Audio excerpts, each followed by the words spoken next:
Bien, chicos, ¿qué tal? Muy buenas noches. A ver, ¿qué tal? ¿Qué tal? ¿Cómo están? Muy buenas noches, ya todos listos para poder continuar ya con nuestra segunda parte. Sí, muy bien. Ahora sí, ¿verdad? Me confirma si es que se puede llegar a captar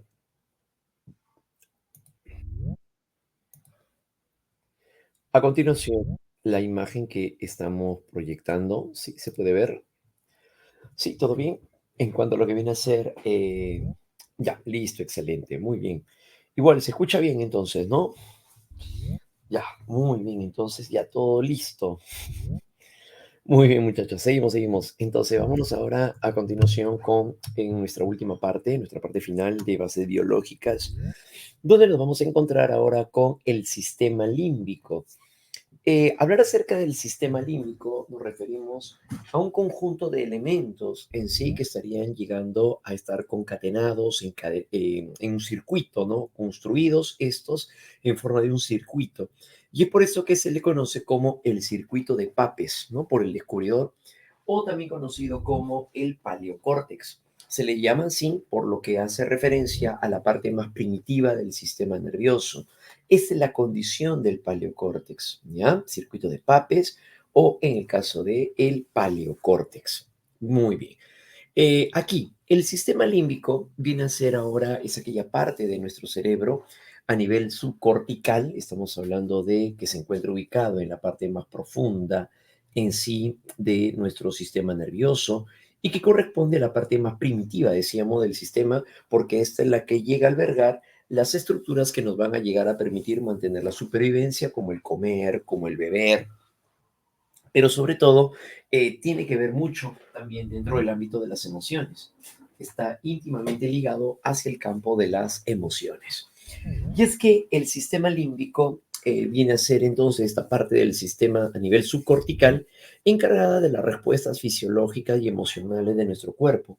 Es por eso que el sistema límbico va a estar relacionado con los estados afectivos. Claro, y es que alberga varios elementos relacionados con la afectividad, particularmente si es que nos referimos hacia el hipotálamo y si nos referimos también hacia la amígdala cerebral, ¿no? Que son las que participan directamente dentro de lo que es la actividad de las emociones. Bien, entonces, para esto, a continuación, nos vamos ahora a ver reflejando lo siguiente, ¿no? ¿Qué elementos constituyen al sistema límbico? Bueno, pues, en primer lugar tenemos al tálamo. Al tálamo se le conoce como la secretaria del cerebro, se le llama así porque viene a ser la parte eh, con la cual se llega a transferir la información hacia la corteza cerebral. Todos los sentidos pasan por el tálamo para que la información recién pueda llegar a la corteza cerebral. Se refiere en este caso, por ejemplo, para que la información llegue al lóbulo occipital, donde se va a procesar la información visual, primero ha tenido que haber pasado por el tálamo. Claro, ¿no?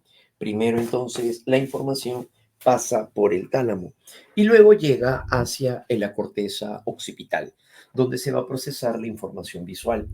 Entonces, aquí es donde todos los sentidos pasan por el tálamo, a excepción de uno, que va a llegar a ser el olfato. ¿Y esto por qué? Porque el olfato ya tiene conexiones directas con el bulbo olfativo. Tiene conexiones directas, dijimos, con el bulbo olfativo y por otro lado también con el óvulo temporal. Bien, entonces eso es lo que se va a llegar a dar cuando nos referimos hacia el llamado tálamo.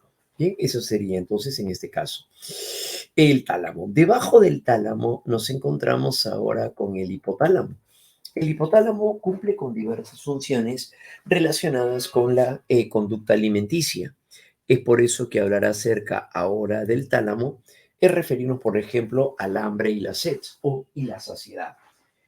Cuando hablamos acerca del hambre, la sed es parte de la conducta entonces alimenticia, por supuesto, y la saciedad. Cuando hablamos acerca de la saciedad se refiere al momento en el cual el sujeto llega a un límite de la ingesta de comida. A eso se refiere, ¿no? Cuando hablamos acerca del límite de la ingesta de comida. Ese es el tálamo. El hambre, la sed, la saciedad. Y en este caso, también por otro lado, el hipotálamo es la que llega a regular las respuestas fisiológicas de las emociones. Recordemos y no hay que confundir al hipotálamo con la función de la corteza prefrontal. La corteza prefrontal se encarga de regular fisiológicamente las emociones. Perdón, la que se encarga de controlar conscientemente las emociones. Pero el hipotálamo es la que se encarga de regular la respuesta fisiológica de las emociones.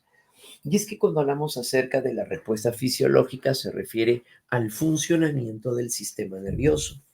Entonces, de ser así, el sistema nervioso, vamos a llegar a tener en cuenta al sistema autónomo, que como ya habíamos señalado, se refiere al simpático y al parasimpático. Sistema simpático, dijimos, y sistema parasimpático, claro que sí. Ahí donde lo encontramos entonces de esta manera, ¿ya? Muy bien, entonces, de esta forma, tiene que ver con una cadena de elementos. Por ejemplo, al momento en el cual una joven llega a jugar, perdón, a subirse a realizar un deporte de aventura, ella se va a lanzar de un puente con un arnés probablemente. Bueno, pues lo que va a pasar es que primero se va a activar SARA, que vendría a ser el sistema activador reticular ascendente.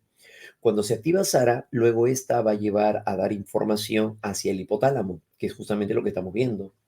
Y dentro del hipotálamo, esta regula el sistema autónomo. Por eso es que se produciría la aceleración cardíaca y el ritmo respiratorio, porque eso es algo generado por el sistema simpático. Entonces el hipotálamo de esta manera es aquel en donde llega a presentar esta característica. Claro, el sistema autónomo entonces estaría llegando a activar con respecto al simpático y al parasimpático, ¿ya? De esta manera. Entonces, el sistema autónomo va a llegar a presentar esta característica, autónomo porque va a llegar a presentar esta condición, ¿no? Del simpático y el parasimpático. Entonces, ahí a nivel neurológico, el hipotálamo regularía el sistema autónomo.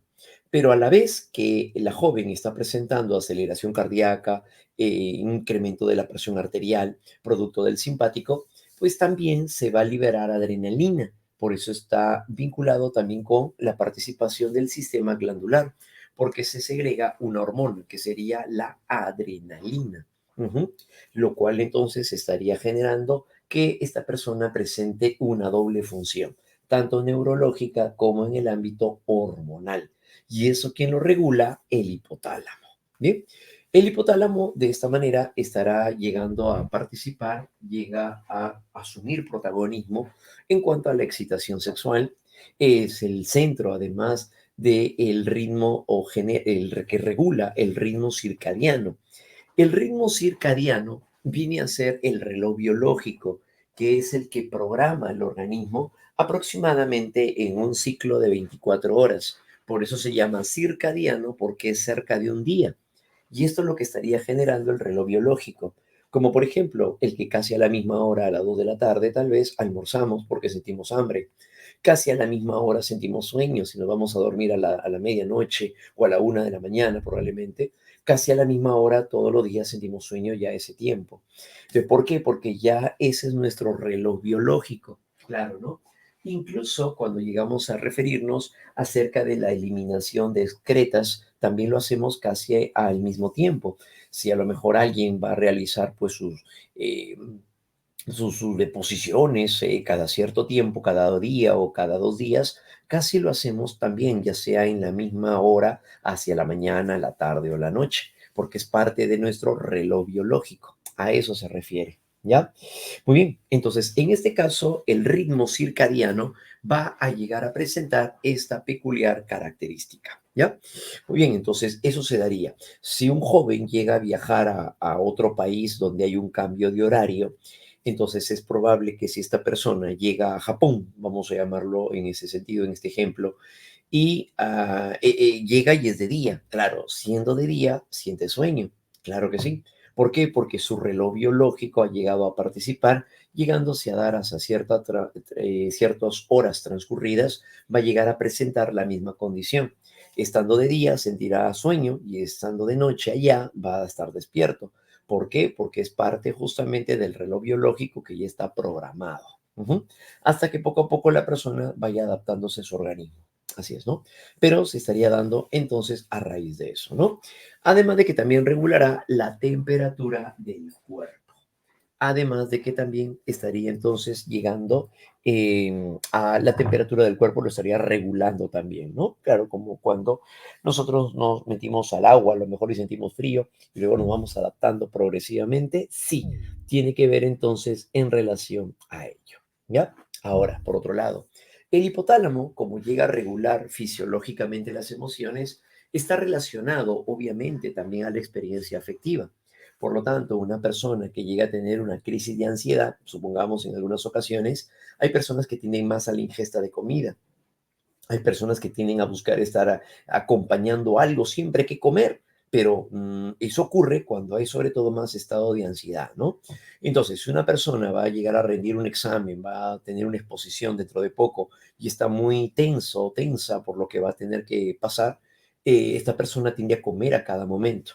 Como por ejemplo, pues termina de comer una torta, un pedazo, un trozo de torta, luego de eso un par de galletas, luego dos manzanas, y está siempre comiendo algo. Entonces, en este caso, esta tendencia a comer algo puede ser una forma en la que inconscientemente trata de llenar un vacío.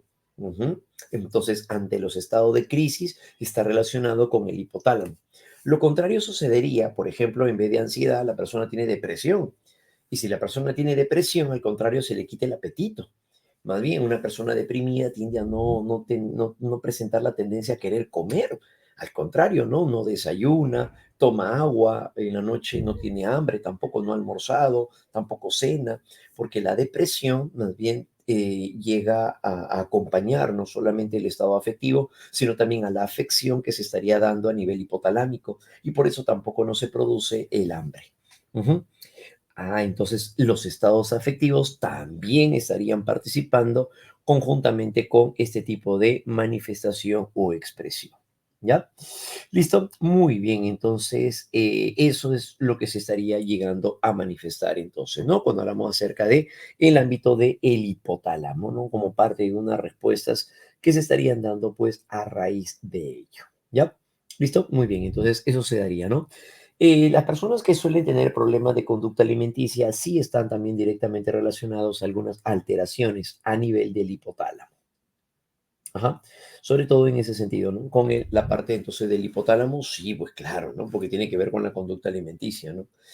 Por supuesto, ¿ya? Y por otro lado, otro elemento más, claro que ya hemos señalado, es por la distorsión de la imagen corporal, ¿no? Claro, que sería la distorsión de la imagen corporal, ¿ya? Muy bien, entonces todo ello sí estaría relacionado obviamente con todos estos elementos, ¿no? El hipocampo, que es otra estructura de nuestro sistema límbico, este más bien estaría participando a continuación en relación a la memoria.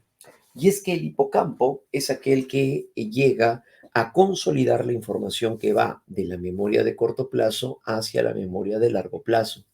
El hipocampo entonces mantiene por corto tiempo información que luego se consolidará en la memoria de largo plazo, por supuesto. Ahora, ¿en dónde lleva a cabo esto? La consolidación de la información que va de la memoria de corto plazo hacia la memoria de largo plazo se logra a través de el sueño. Ajá, es la que se logra a través del sueño. Entonces, de esta manera, una persona entonces que llega a estudiar, pero duerme muy poco, es altamente probable que la información no tienda a mantenerse por mucho tiempo en su memoria. Sí, eso puede suceder. ¿Eso ocurriría a nivel del hipocampo también? Sí. Por eso es que tener oportunas horas de sueño es importante, porque es a través del sueño donde se consolida la información en la memoria. Ujú. De esa manera, ¿no? Entonces, por eso es que la actividad que nosotros realizamos, lo importante también es saber llegar a procesar también la parte de nuestro contenido. Claro, no solamente estudiamos, también realizamos actividad física, una manera de poder liberar nuestro nivel de tensión y dormimos bien. Entonces, comer de manera saludable, dormir las horas oportunas de sueño es la base para un buen desenvolvimiento dentro del ámbito académico. Claro, ¿no? Entonces, por más horas de estudio que tenga la persona, pero si no está bien alimentado y tampoco no está durmiendo bien, por gusto es, pues es un esfuerzo casi innecesario. Ajá. Entonces, no se trata de que la persona trate de abarcar más la cantidad de contenido, sino el soporte de todo ello. Ajá, y por eso también es importante una disposición holística. Entonces, no solamente es eso, pues como le comentaba, ¿no? Sino que en el ámbito biológico nos referimos, ¿no? El llegar a tener las horas oportunas de sueño, también por otro lado, el comer de manera saludable y realizar uno que otro ejercicio o actividad física también nos ayuda para poder llegar a procesar la información de manera adecuada. Ujú. Entonces, todo eso conjuga una expresión armónica, todo eso es una sinfonía al final para poder llegar a mantener el equilibrio y desenvolverse de manera adecuada. Eso es lo que está sucediendo en este campo, ¿no?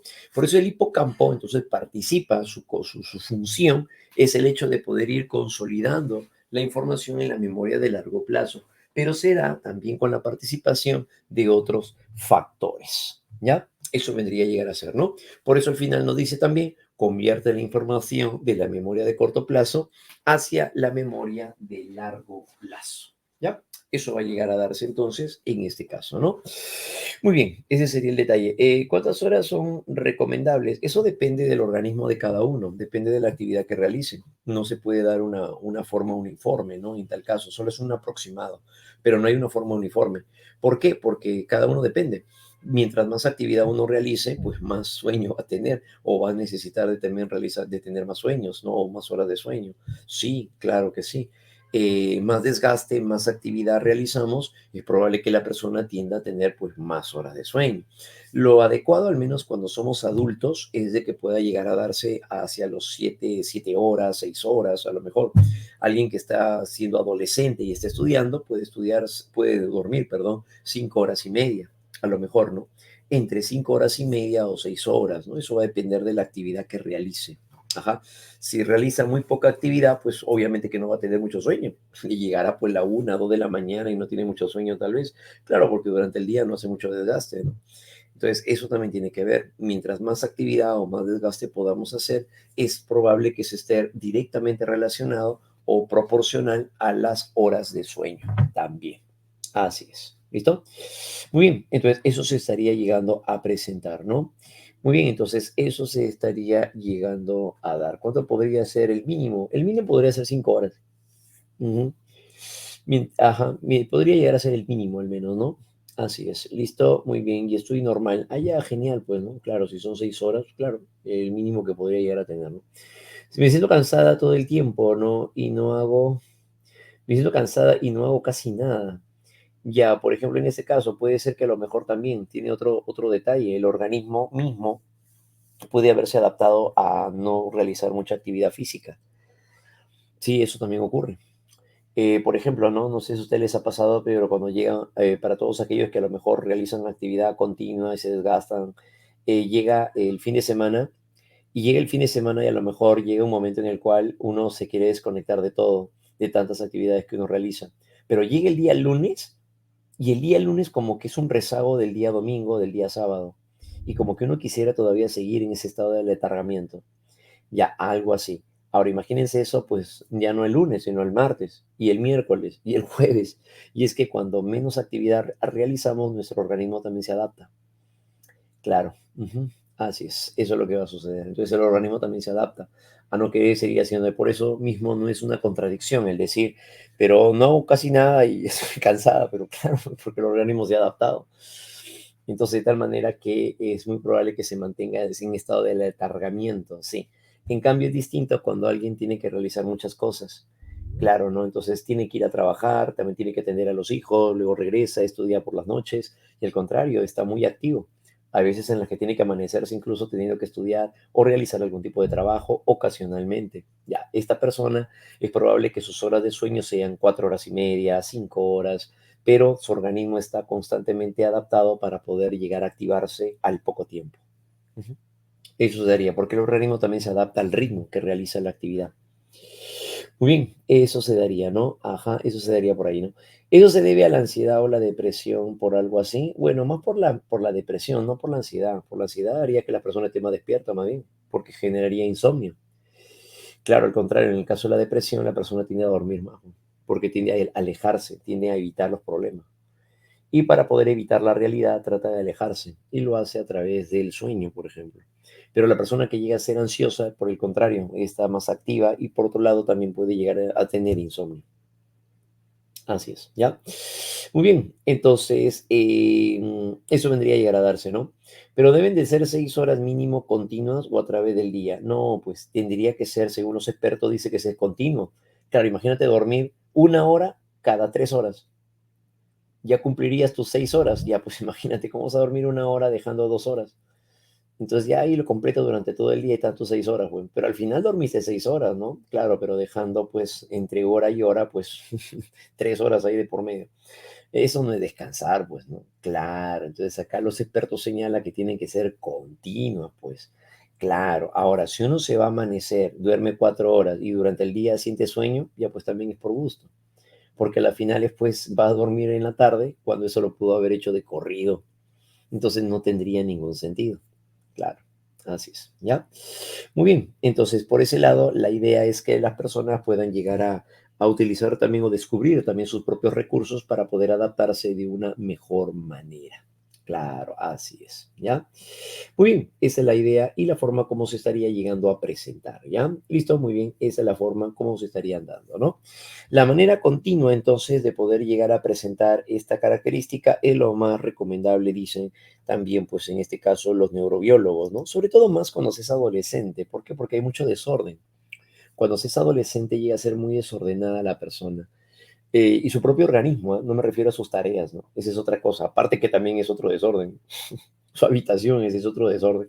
Pero en la adolescencia hay desórdenes que se dan a nivel biológico. Aparte de las hormonas, tiene que ver las horas del sueño. También hay un desorden ahí, que es parte de la biología que se está acomodando. Pero por eso mismo hay que llegar a saber también dirigirla, ¿no? Sí, porque puede haber muchos desórdenes en ese sentido, ¿no?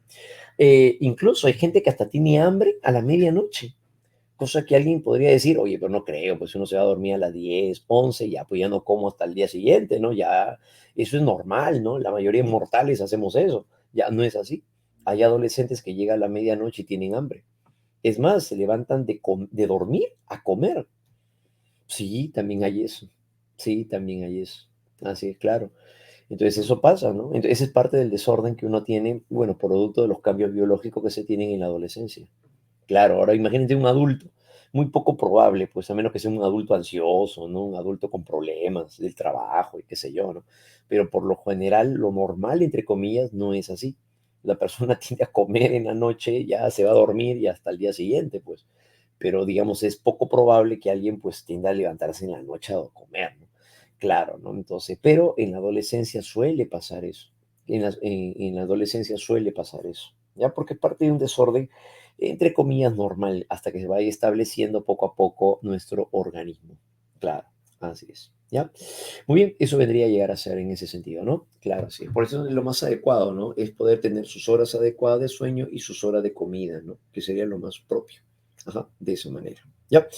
Muy bien, chicos, por otro lado, seguimos avanzando y nos vamos ahora con la amígdala. La amígdala cerebral, ahí está la amígdala. La amígdala es aquella que procesa las emociones, se encarga de procesar las emociones, claro, ¿no? Y es la base biológica de la memoria emotiva. Cuando se dice que es la base biológica de la memoria emotiva, es porque aquí se almacenan nuestras respuestas emocionales. Por eso, cuando revivimos una situación, revivimos la emoción. Esa es la memoria emotiva. En ese sentido, por ejemplo, si una joven llega a narrar cuando llegó a, una joven llega a narrar cuando llegó a ser asaltada, ella al contar, al narrar cómo la asaltaron, entonces tiende a reaccionar de esta manera. Llega a volver a palidecer, tiembla, se sacude y presenta todo esto. Entonces eso vendría a llegar a ser, pero claro que sí, esa es la parte de la amígdala cerebral, pues, ¿no? Esa es parte de la amígdala cerebral. Entonces procesa las emociones y además es la base biológica de la memoria emotiva, pues, pero por supuesto que se va a llegar a dar. Al darse la memoria emotiva, al presentarse la memoria emotiva, entonces va a llegar a presentarse, eso es el revivir. Por eso hablamos acerca de revivir ciertos momentos, ¿ya? Entonces, ustedes habrán visto tal vez que cuando alguien llega a enojarse, han notado que a lo mejor esta persona hasta revive el enojo Y cuando les cuentan, a lo mejor, sí, que me molestó esto, que me dijo aquello, ya amigo, pero cálmate, ya pasó, ya. Sí, ya pasó, pero en ese momento a mí me fastidió que ya cálmate, o sea, está recordándolo y revive la cólera que sintió en aquel instante. Ya, eso vendría a ser memoria emotiva. Esa es la memoria emotiva, ¿ya? Muy bien, mamá. Ese vendría a ser entonces la memoria emotiva. Entonces llega a revivir el enojo, revive la tristeza, revive la alegría también. Eso vendría a ser la memoria emotiva, ¿ya? No hay que confundirla con la memoria episódica.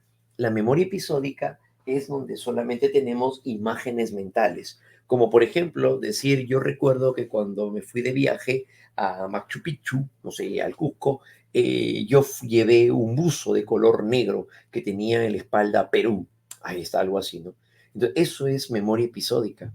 Pero si la persona dice, yo recuerdo que en ese momento sentí mucho miedo cuando nos sentamos muy cerca a la orilla, al abismo, y por sacar una buena foto casi me resbalo y me voy por ahí. Entonces, esta persona mientras lo cuenta vuelve a palidecer. Entonces, ahí es donde está hablando de una memoria emotiva. Y se ve que te asustaste. Uy, sí, yo sentí que me moría de veras, ¿no? Si no fuera porque un amigo me agarró el tobillo y me jaló, y la verdad que ahorita ya estaría con San Pedro. Entonces, en este caso, la persona lo que está haciendo es revivir el miedo, es revivir la emoción. Entonces, esa es justamente la memoria emotiva. Por eso se llama emotiva, porque uno revive la respuesta emocional, ¿ya? Porque uno revive la respuesta emocional. ¿Ya, muchachos? Muy bien, jovencitos. Entonces, eso es lo que se estaría dando, pues, en este caso, ¿no? Y además de ser el centro del miedo y de la ira. Además, dijimos, de ser el centro del miedo y de la ira.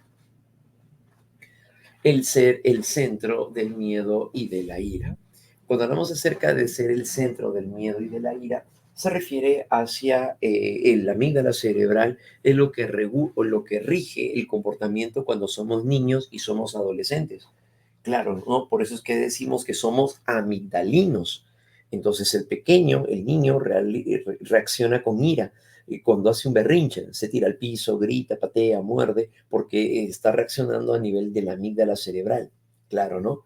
Y por otro lado, pues el miedo, miedo a la oscuridad, miedo a que se quede solo. Ujú. Miedo a perderse, miedo a los extraños, ya, eso tiene que ver. Por eso es que nuestras primeras respuestas emocionales son de este tipo, claro, ¿no?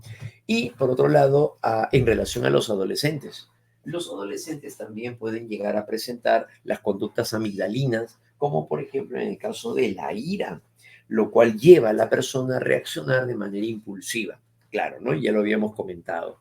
El adolescente que reacciona en contra de su hermanito por haber manchado a lo mejor pues su hoja, su cuaderno, probablemente, ¿no? Lo arrugó, ahí está, no lo arrugó, en algún momento lo cogió y lo arrugó. Entonces, el adolescente puede reaccionar de manera impulsiva. ¿Por qué? Porque sigue siendo amigdalino. Ujú. Eso es lo que va a suceder. ¿Bien? En algunos casos, incluso, tal vez ustedes hayan tenido la experiencia de que se juntan un adolescente y un niño, los dos, y los dos tienen las mismas respuestas amigdalinas, ¿no? También responden de manera impulsiva, irritable, se tiran las cosas, por ejemplo, ¿no? Se lanzan la comida también, ¿no? Se lanzan. Entonces, ahí aparecería justamente este detalle, ¿no? Así es. ¿Listo? Muy bien. Entonces, ahí se daría ese detalle. ¿Qué? Ah, ya, muy bien, correcto. Cuando se madura, ¿con qué responde? ¿Qué? Cuando se madura, ¿con qué respondemos? ¿Con qué respondemos cuando se madura? Cuando se madura, ¿con qué respondemos? Pues con el diálogo, esa es la idea. Claro, buscan el momento más oportuno. Si no quieres estar frente a esa persona porque estás a punto de destruirla, es mejor entonces no estar allí. Claro, entonces en algún momento sales, caminas un rato, te distraes, regresas y habla del tema. Claro, ¿no? Eso sería lo más adecuado, pues, ¿no? Claro, así es. En vez de la ¿qué dice? Pero en vez de la amígdala, ¿con qué? Con la corteza prefrontal, pues. La corteza prefrontal, claro, así es. La corteza prefrontal es la que permite el control de la amígdala cerebral, pues. Claro, con esa parte de tu cerebrito es la que controla tus impulsos, pues. Claro. Entonces, una chica que llega a ser celosa va a reaccionar con la amígdala cerebral. pero su corteza prefrontal le va a decir, no, no es conveniente, no puedes reaccionar así, estás en la casa de él, te están observando todos, no puedes mostrar esa imagen. Y la chica a lo mejor sí tiene razón. Su amiga de la cuadra, ahí está la amiga de la vecina, es una de las mejores amigas del enamorado de ella. Su mejor amiga ha llegado para su cumpleaños y lo ha abrazado por la cintura. Varoncito, la chica entonces a lo mejor se enoja a partir de eso. Puede ser motivo, ¿no? Y la amiga se acerca, a lo mejor la conoce desde que tenían 5 años, los dos se conocen. Claro, eso puede pasar, ¿no? Pero la enamorada, más bien al contrario, ella se siente la intrusa.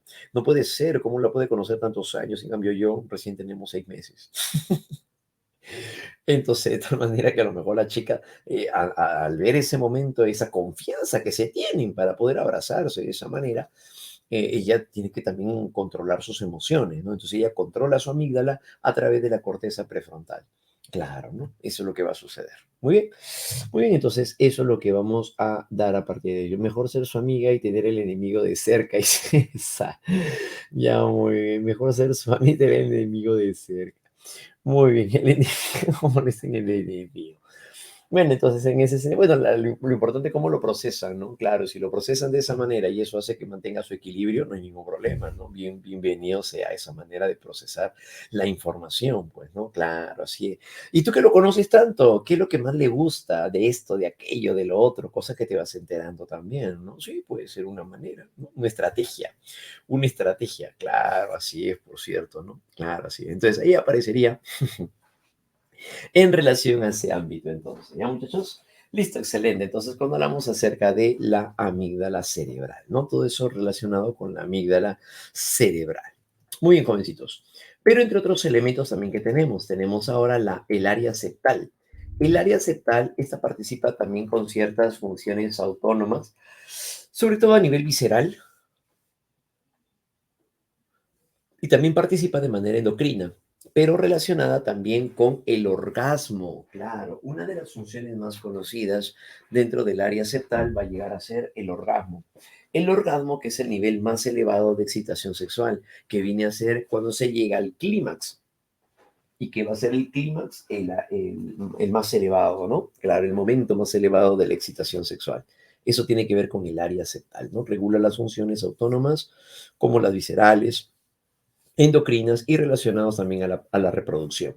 En el caso del orgasmo, el área septal es la que nos estaría participando en el hecho de que los varoncitos seamos monorgásmicos y las chicas sean multiorgásmicas. Entonces, esta es la que estaría generando esos cambios en nosotros también, efectivamente. Es lo que haría entonces que ella sea multiorgásmica y el varoncito solamente llegue a un orgasmo por actividad sexual, ¿no? Claro. Hasta que se recupera, pues obviamente, ¿no?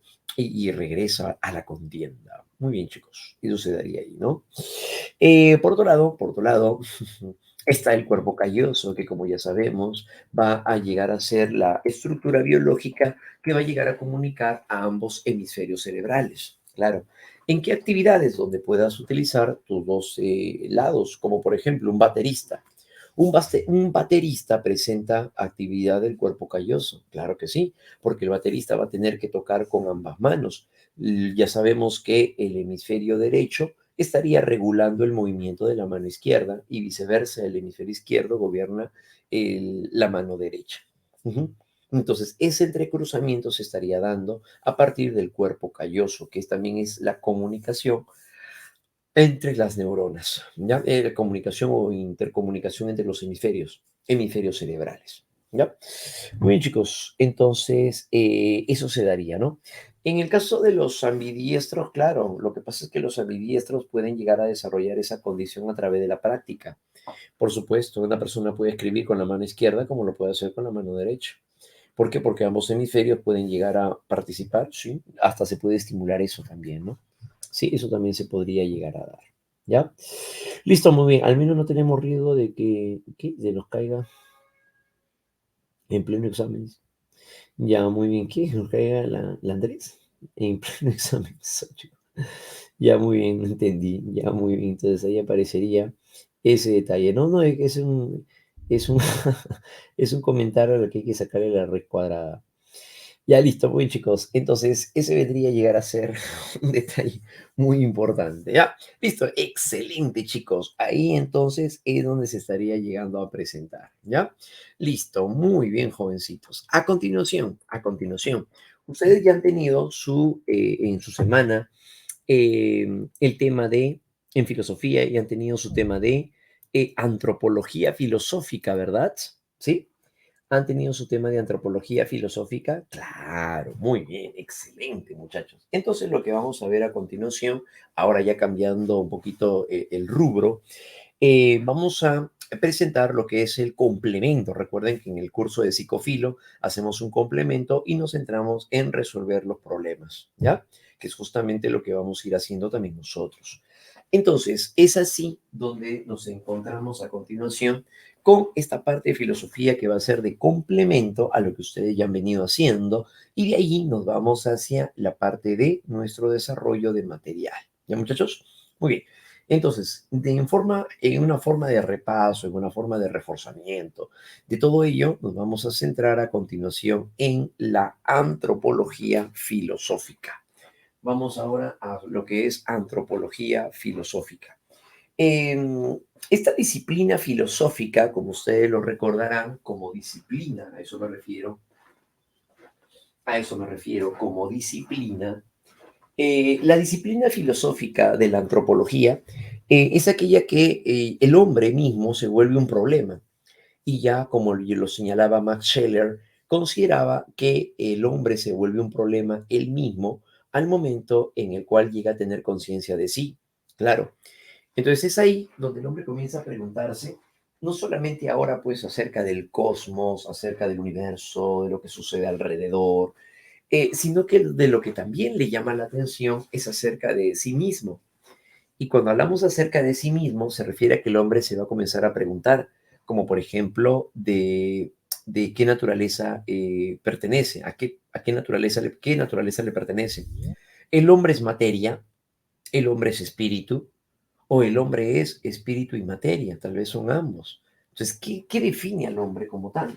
¿Qué determina al hombre como tal? Esa es la antropología filosófica. Claro, muy bien, el sentido de la vida. Todo lo que existe a nuestro alrededor tiene un sentido, tanto de la naturaleza que el hombre ha encontrado como lo que el hombre ha creado o inventado. Entonces, desde que existe un ventilador, tiene una finalidad, una lámpara tiene una finalidad, un televisor tiene una finalidad, un celular tiene una finalidad, al igual que un árbol y algún animalito que forma parte de una cadena alimenticia. O sea, todo tiene un sentido del por qué existe. La pregunta es, si el hombre es un ser que también está dentro de este universo, la pregunta es ahora, ¿para qué existimos? ¿Cuál es el fin? Claro, y entonces el hombre le ha encontrado una finalidad, una lámpara, sí, pero el hombre, que es un ser que existe en este medio, ¿para qué existiría? ¿Cuál es el fin de la existencia del hombre? Claro, y eso es justamente de lo que también reflexiona la antropología filosófica. Bien, es por esa razón entonces que el hombre al momento de contemplar este medio se llega a preguntar acerca de sí mismo. Bueno, pues en sí, ¿qué es el hombre? ¿Para qué existe? Ajá. ¿Cuál es su origen y esencia en sí? Entonces, cuando el hombre comienza a preguntarse acerca de todas estas cosas, es allí donde surge entonces la problemática del hombre, ¿no? El problema del hombre o la antropología filosófica, ¿no? Claro. Entonces, de esta manera es en donde buscamos dar una explicación acerca de ello, pero sobre todo buscamos una justificación. Pero sobre todo, decíamos, buscamos una justificación. Al momento de pretender buscar una justificación, significa el hecho de poder llegar a darle un significado a eso, ¿no? Claro. Y lo vamos a llegar a encontrar o lo vamos a llegar a presentar de una u otra manera.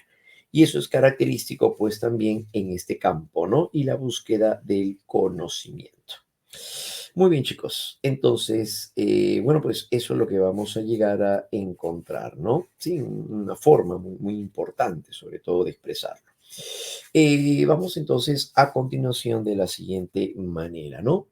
El tema central, como ya sabemos entonces, va a estar relacionado pues acerca del hombre. Y cuando el hombre se ha buscado explicar a sí mismo, se ha remontado no solamente a la filosofía antigua, porque recordarán ustedes que aquí ya existían personajes como Sócrates, que ya buscaba una explicación acerca del hombre. El hombre, ¿qué finalidad tiene? ¿Para qué existimos? Claro, ¿no? Eh, entonces, ya hay una filosofía en sí que se ha dado en la Edad Antigua, que es el periodo antropológico, donde surge la filosofía de Sócrates y los sofistas. Pero, por otro lado, el hombre también comienza a ejercer esas preguntas en la medida en la que va avanzando también el tiempo. Claro, ¿no? El hombre ha sido un problema él mismo, estando en la Edad Antigua, llegando a la Edad Media, donde también se habla acerca del hombre, pero acá la explicación o la justificación se va a ir presentando en torno hacia la parte religiosa, como por ejemplo, si hablamos acerca de San Agustín y Santo Tomás de Aquino. Claro, ¿no? Entonces ellos van a tener también su contribución o su perspectiva acerca del hombre, ¿no? Por supuesto. ¿Bien? Pero en este caso el hombre se convierte entonces en el eje por el cual se pregunta acerca de su cosmovisión. ¿Qué es lo que el hombre llega a manifestar como ser? El hombre es un ser material, el hombre es un ser espiritual. ¿Qué determina al hombre en sí como tal? Por otro lado, el hombre se pregunta también acerca de cuál es su origen, de dónde provenimos. La religión tiene su forma de argumentarlo sobre la base de San Agustín, como dijimos, y de Santo Tomás de Aquino. Desde el punto de vista científico, también aparece quien busca explicar al hombre, ¿no? ¿Y cuál vendría a ser su esencia? Cuando hablamos acerca de la esencia, se refiere que es lo que lo hace un ser diferente de los demás seres, que lo hace distinto. ¿Cuál es el marco de diferencia, en tal caso, entre el hombre y los demás seres? Y esa es la esencia. Entonces, ¿qué esencia es lo que lo define como tal?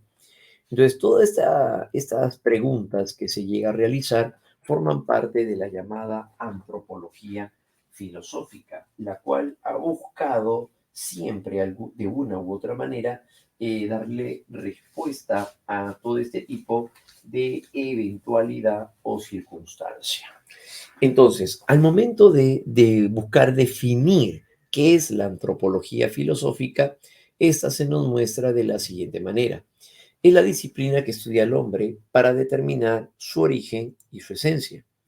A lo largo de la historia, diversos filósofos han tratado de determinar precisamente el origen y la naturaleza o esencia del hombre, es decir, de dónde provenimos y qué es lo que nos hace seres únicos, qué nos diferencia de los demás seres sobre la Tierra. Es por esto entonces que se han planteado las siguientes preguntas, como por ejemplo, ¿cuál es el origen del hombre? ¿Qué diferencia al hombre de los demás seres en sí? ¿Cuál es su ser? ¿Qué sentido tiene la vida humana? Ah, la búsqueda del sentido. Claro, efectivamente, también está por ese lado dentro de de los temas que se abordarían en la antropología filosófica. También el individuo, el sujeto se pregunta acerca de cuál vendría a ser el sentido de la vida humana. ¿Para qué? Claro, ¿no? ¿Para qué? ¿Qué alcanzamos siendo así? ¿Qué alcanzamos llegando a actuar de manera correcta, siguiendo probablemente un conjunto de patrones? Entonces, eso es justamente lo que se va a llegar a estar expresando en este sentido, ¿ya? ¿Qué viene a ser entonces en este campo la antropología filosófica? Pero, por otro lado, a través del tiempo van a haber diversos filósofos que van a llegar a explicar bajo su propia perspectiva qué es el hombre. Es más, lo van a llegar también a definir. Entonces, a continuación, definiciones acerca del hombre que vamos a encontrar a continuación.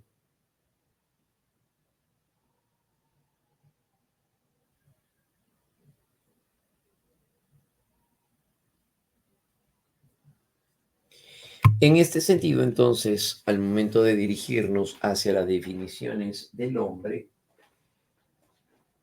cuando hablamos acerca de las definiciones del hombre, entonces, ¿cuál vendría a llegar a ser esta forma tan peculiar?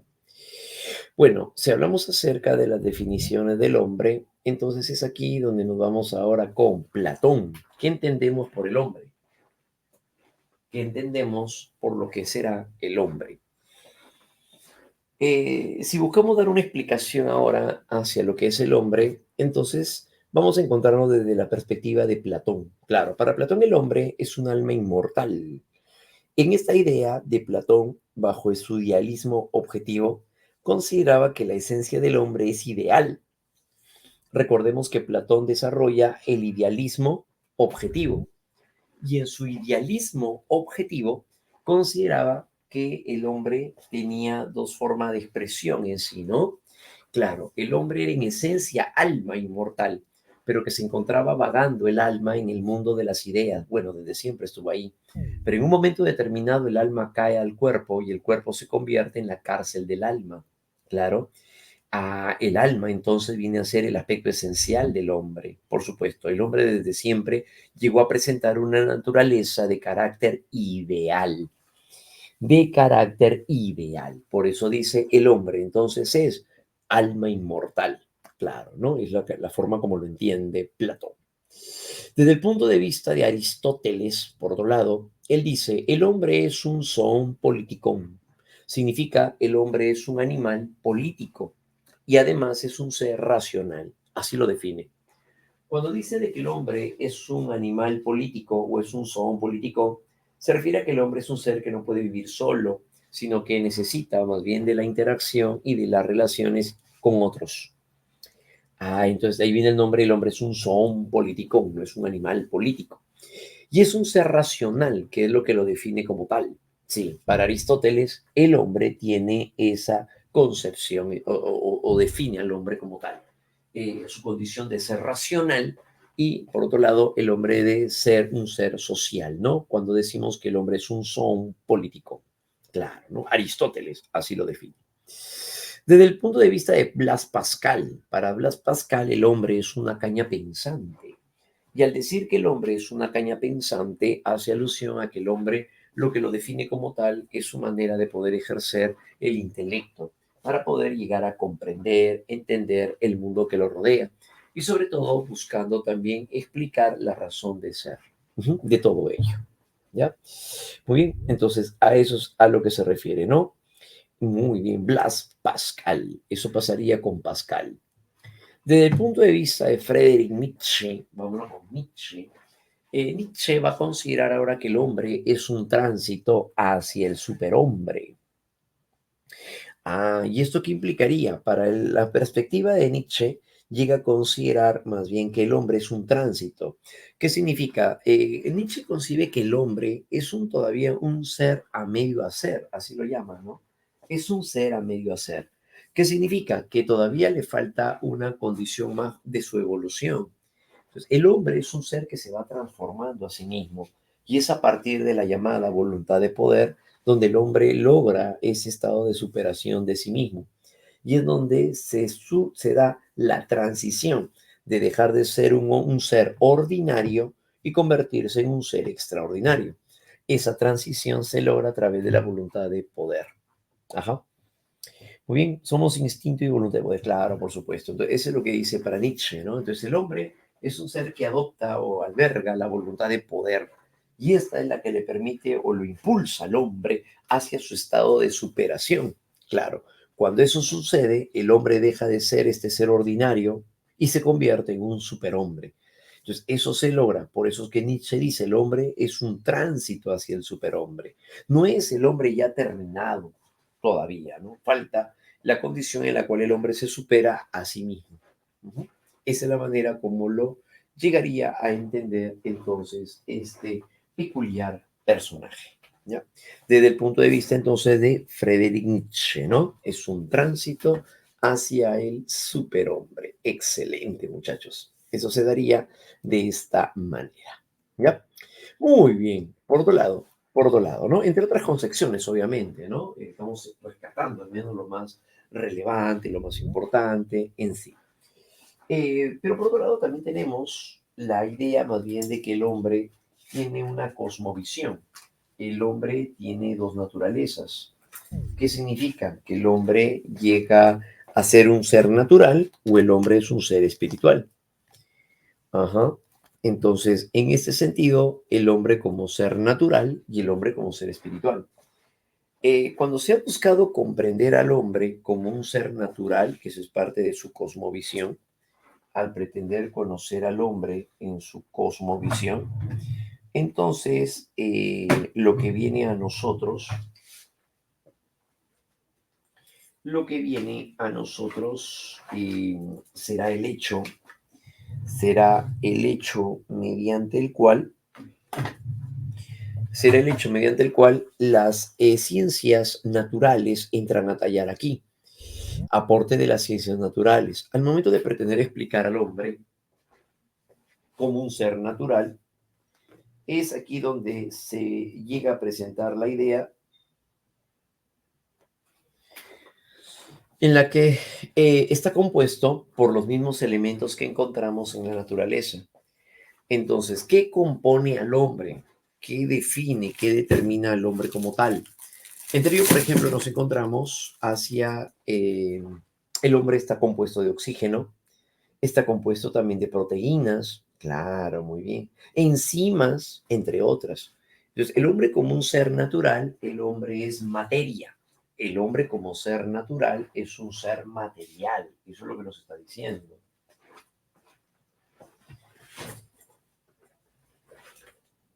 Entonces, el hombre como un ser natural es un ser material, claro, y por lo tanto se compone de la misma manera o de lo mismo que estaría compuesto la naturaleza física. Claro, ¿no? A eso se refiere. Un primer punto entonces sería eso, ¿no? El hombre como un ser natural. Se somete a las leyes que rigen la realidad natural, otro elemento importante. Se somete a las leyes que rigen la realidad natural.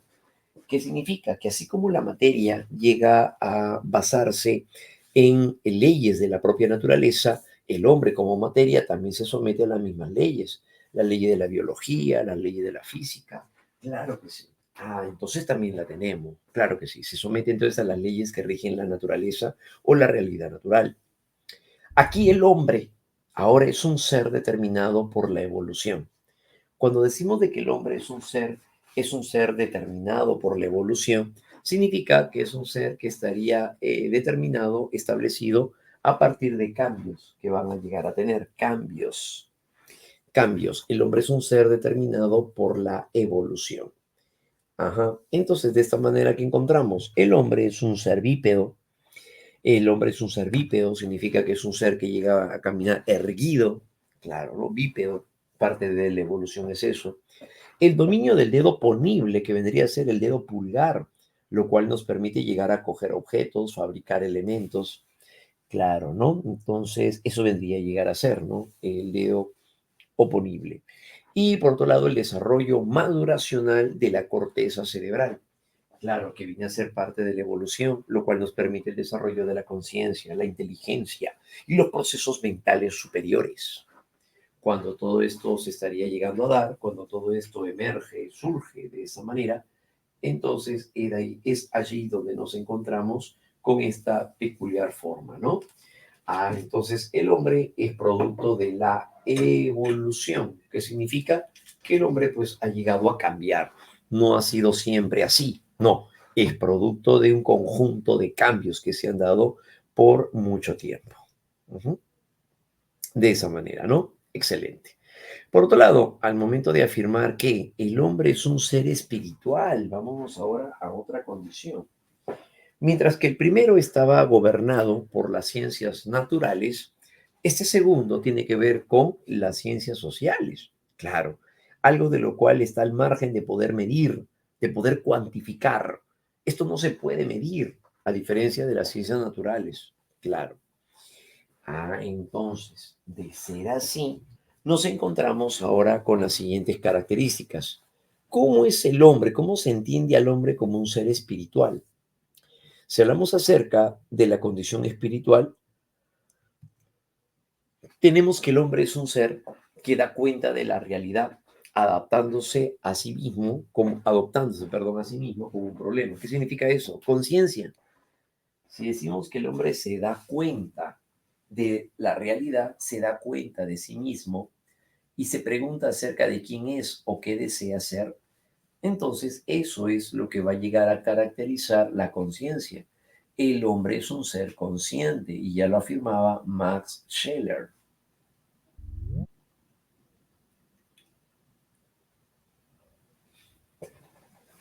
Allí entonces vamos a llegar a encontrar, dijimos, a Max Scheler, ¿no? Claro. Y al decir o afirmar que el hombre es un ser espiritual, entonces tiene que ver con varios elementos, claro, que no son sujetos a ser medibles, algo de lo que no se puede medir o cuantificar.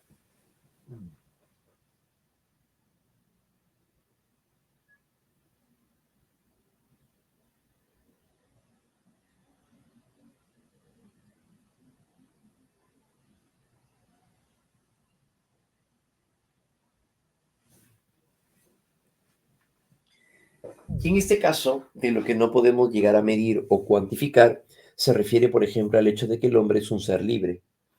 Al decir que el hombre es un ser libre, se refiere a que el hombre es un ser que llega a elegir y decidir. Claro, ¿no? Otra cualidad que está ligada a la libertad sería la responsabilidad. Claro, los animales no se responsabilizan de nada, pues, ¿no? Claro, no asumen un sentido de responsabilidad, cosa que más bien sí sucede en relación al hombre, por supuesto. Entonces de esta manera el hombre es un ser libre, pero también es un ser responsable. Esa es otra característica muy singular. Al decir que el hombre es un ser libre es porque elige y decide. Puede llegar a elegir o decidir de qué manera quiere vivir. De qué manera quiere vivir, cómo quiere alimentarse. Llegar a ser carnívoro, llegar a ser frutívoro, él va a llegar a evaluar esas condiciones. ¿Por qué? Porque es un ser libre. Los animales no tienen elección. Los animales no pueden elegir ser otra cosa, cambiar su dieta. Los animales no van a cambiar su dieta por voluntad propia porque no tienen. En cambio, el ser humano sí, él tiene libertad. El hombre es un ser consciente, no se puede medir la conciencia. Recuerden que esto no implican cualidades que no son registrables en sí, no son registrables.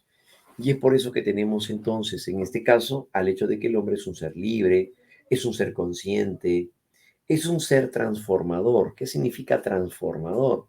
Transformador porque llega a cambiar la naturaleza y la adapta para sus propias necesidades. Y la adapta para sus propias necesidades. Claro, ¿no? Entonces, eso es lo que se estaría dando. El hombre entonces, como un ser espiritual, va a llegar a abordarse en ese sentido. Claro que sí. Entonces, el hombre así es un ser que se da cuenta de su realidad, adaptándose a sí mismo adoptándose a sí mismo también como un problema, decíamos, ¿no? Es un ser transformador porque llega a adaptar la naturaleza para satisfacer sus propias necesidades. Por ejemplo, ¿en qué sentido lo vemos?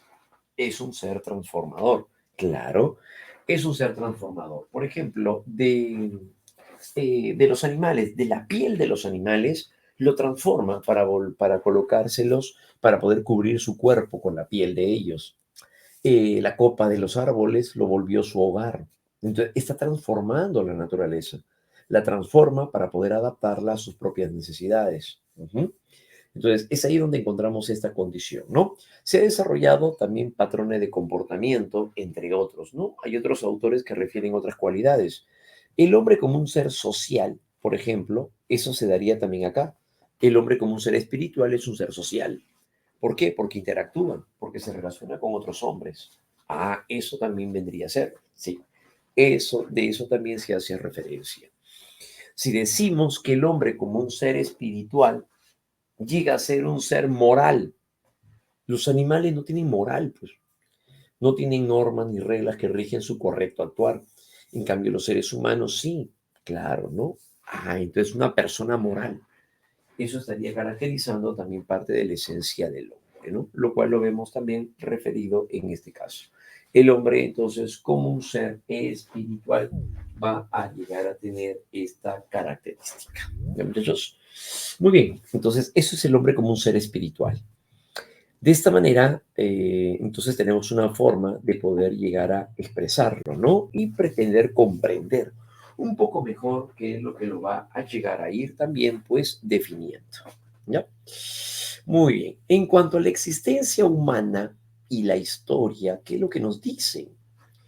Para la existencia, en relación a la existencia humana, con respecto a la existencia humana y la historia, ahora de qué podemos llegar a señalar.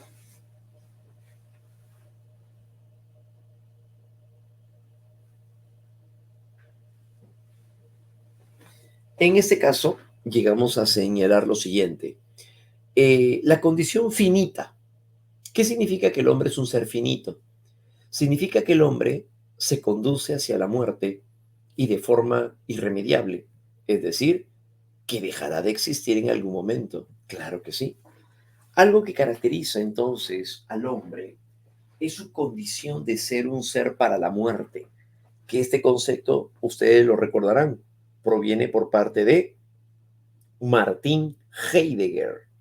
Es un personaje que va a ser uno de los máximos exponentes de la corriente filosófica llamada el existencialismo. Y ahí es donde aparece Max Scheler, perdón, ahí es donde aparece Martin Heidegger. Y Martin Heidegger nos dice de que el hombre es un ser para la muerte.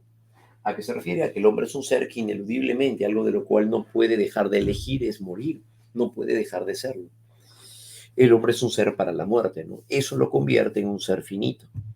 En la concepción de Heidegger se entiende más bien de que el hombre es un ser finito, pero lo importante no es cuando la muerte llega, sino lo que el hombre es capaz de hacer antes de que la muerte lo sorprenda. Y eso vendrá a ser en la búsqueda del sentido, pues, ¿no? Claro, entonces a eso se refiere, ¿no? La muerte como la posibilidad de toda imposibilidad de todo proyecto. Claro, entonces en tal caso, claro, si ya nos agarra la muerte, no hay forma de poder elaborar una proyección futura de nosotros mismos, ¿no?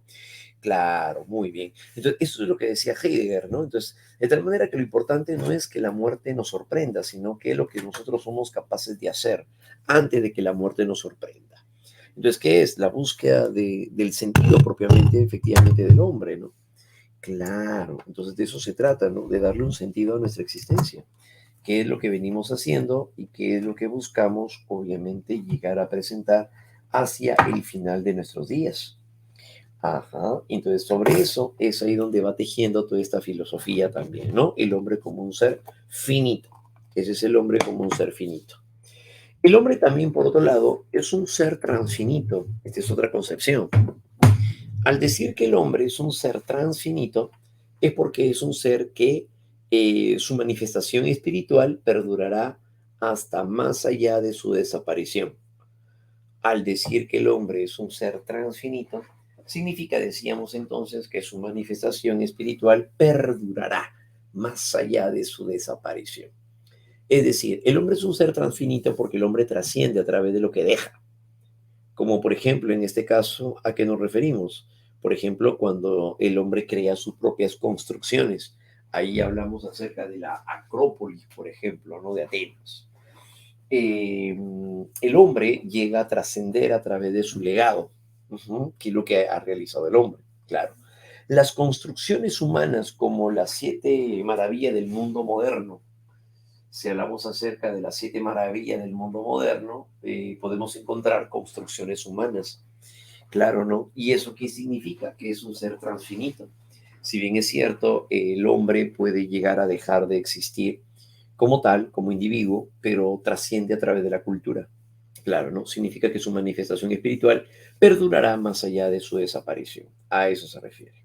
¿Ya? El hombre es un ser transfinito. Pero por otro lado, también decimos, en este caso, ahí está la cultura, el hombre es un ser trascendente. ¿Qué significa? Trascendente. Significa que el hombre transpone los límites de su experiencia real para confundirse con la experiencia divina mediante valores positivos. Al decir que el hombre entonces es un ser que trascende, es un ser trascendente, al decir ahora que el hombre es un ser trascendente, se refiere pues a que el hombre es un ser que llega a presentar esta condición, que el hombre llega a ir más allá de la realidad material. Por lo tanto, el hombre también es un ser espiritual. Claro que sí.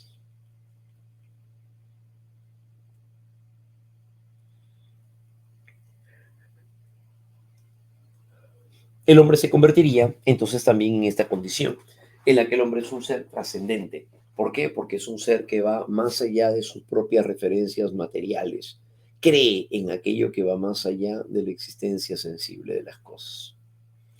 Claro, ¿no? Entonces, a eso se refiere el hombre como un ser trascendente. ¿Ya? Muy bien, chicos. Por otro lado, seguimos.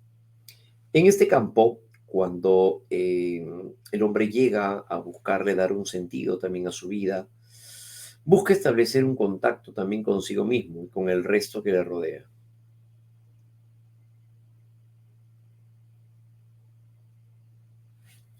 En ese caso, ahora es donde estarían surgiendo a continuación las llamadas tesis antropológicas. Vámonos ahora, jovencitos, hacia las tesis antropológicas. ¿Ya? En las tesis antropológicas, ahora estaría surgiendo lo siguiente, tesis antropológicas. El problema del hombre, recordemos sobre todo que se centra en aspectos tales como cuál es el problema del origen, el problema de la de la esencia, claro, ¿no? Y por otro lado también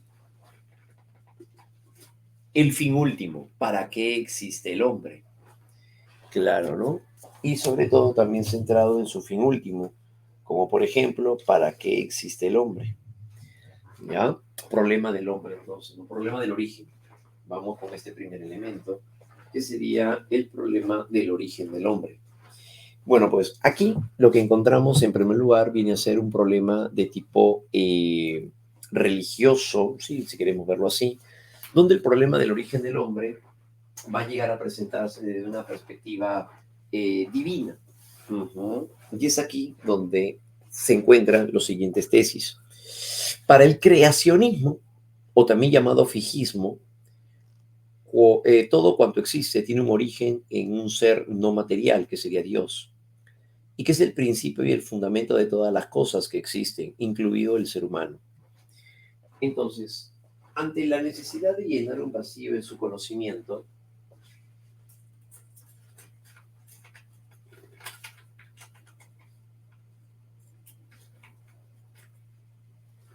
el hombre ha buscado explicar condiciones del propio hombre, principio y fundamento de todas las cosas que existen, incluido el hombre. Pero claro, entonces en el problema del hombre, a eso se refiere. A eso se refiere cuando hablamos del problema del hombre. Entonces, en este caso, el creacionismo es la primera intención para poder explicar al hombre. Y es aquí donde encontramos a San Agustín de Hipona y tenemos también a Santo Tomás de Aquino.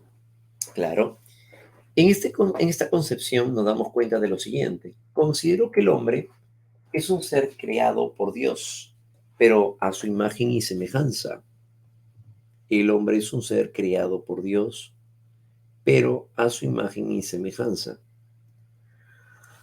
Su concepción del hombre tiene una clara influencia platónica, pues defendió su dualismo antropológico al sostener que el hombre está compuesto por dos sustancias distintas, que sería el alma y el cuerpo, que serían en este caso el alma y el cuerpo.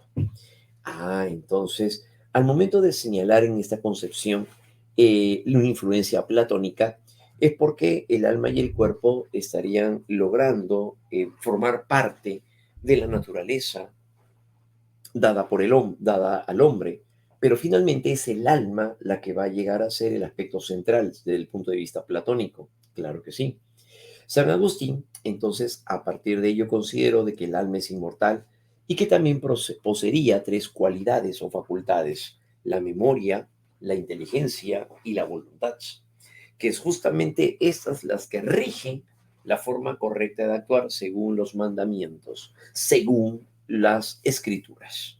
Ujú. Para San Agustín, por otro lado, la voluntad humana busca la felicidad, que vendría a ser al fin el bien supremo, pero que vendría a ser elegir y que es libre de elegir el bien o el mal, o alejarse y alejarse con ello también de Dios. Entonces, aquí es donde vienen varias propuestas de San Agustín, como por ejemplo, cuando se habla acerca del libre albedrío, tal vez han escuchado acerca de esa tesis.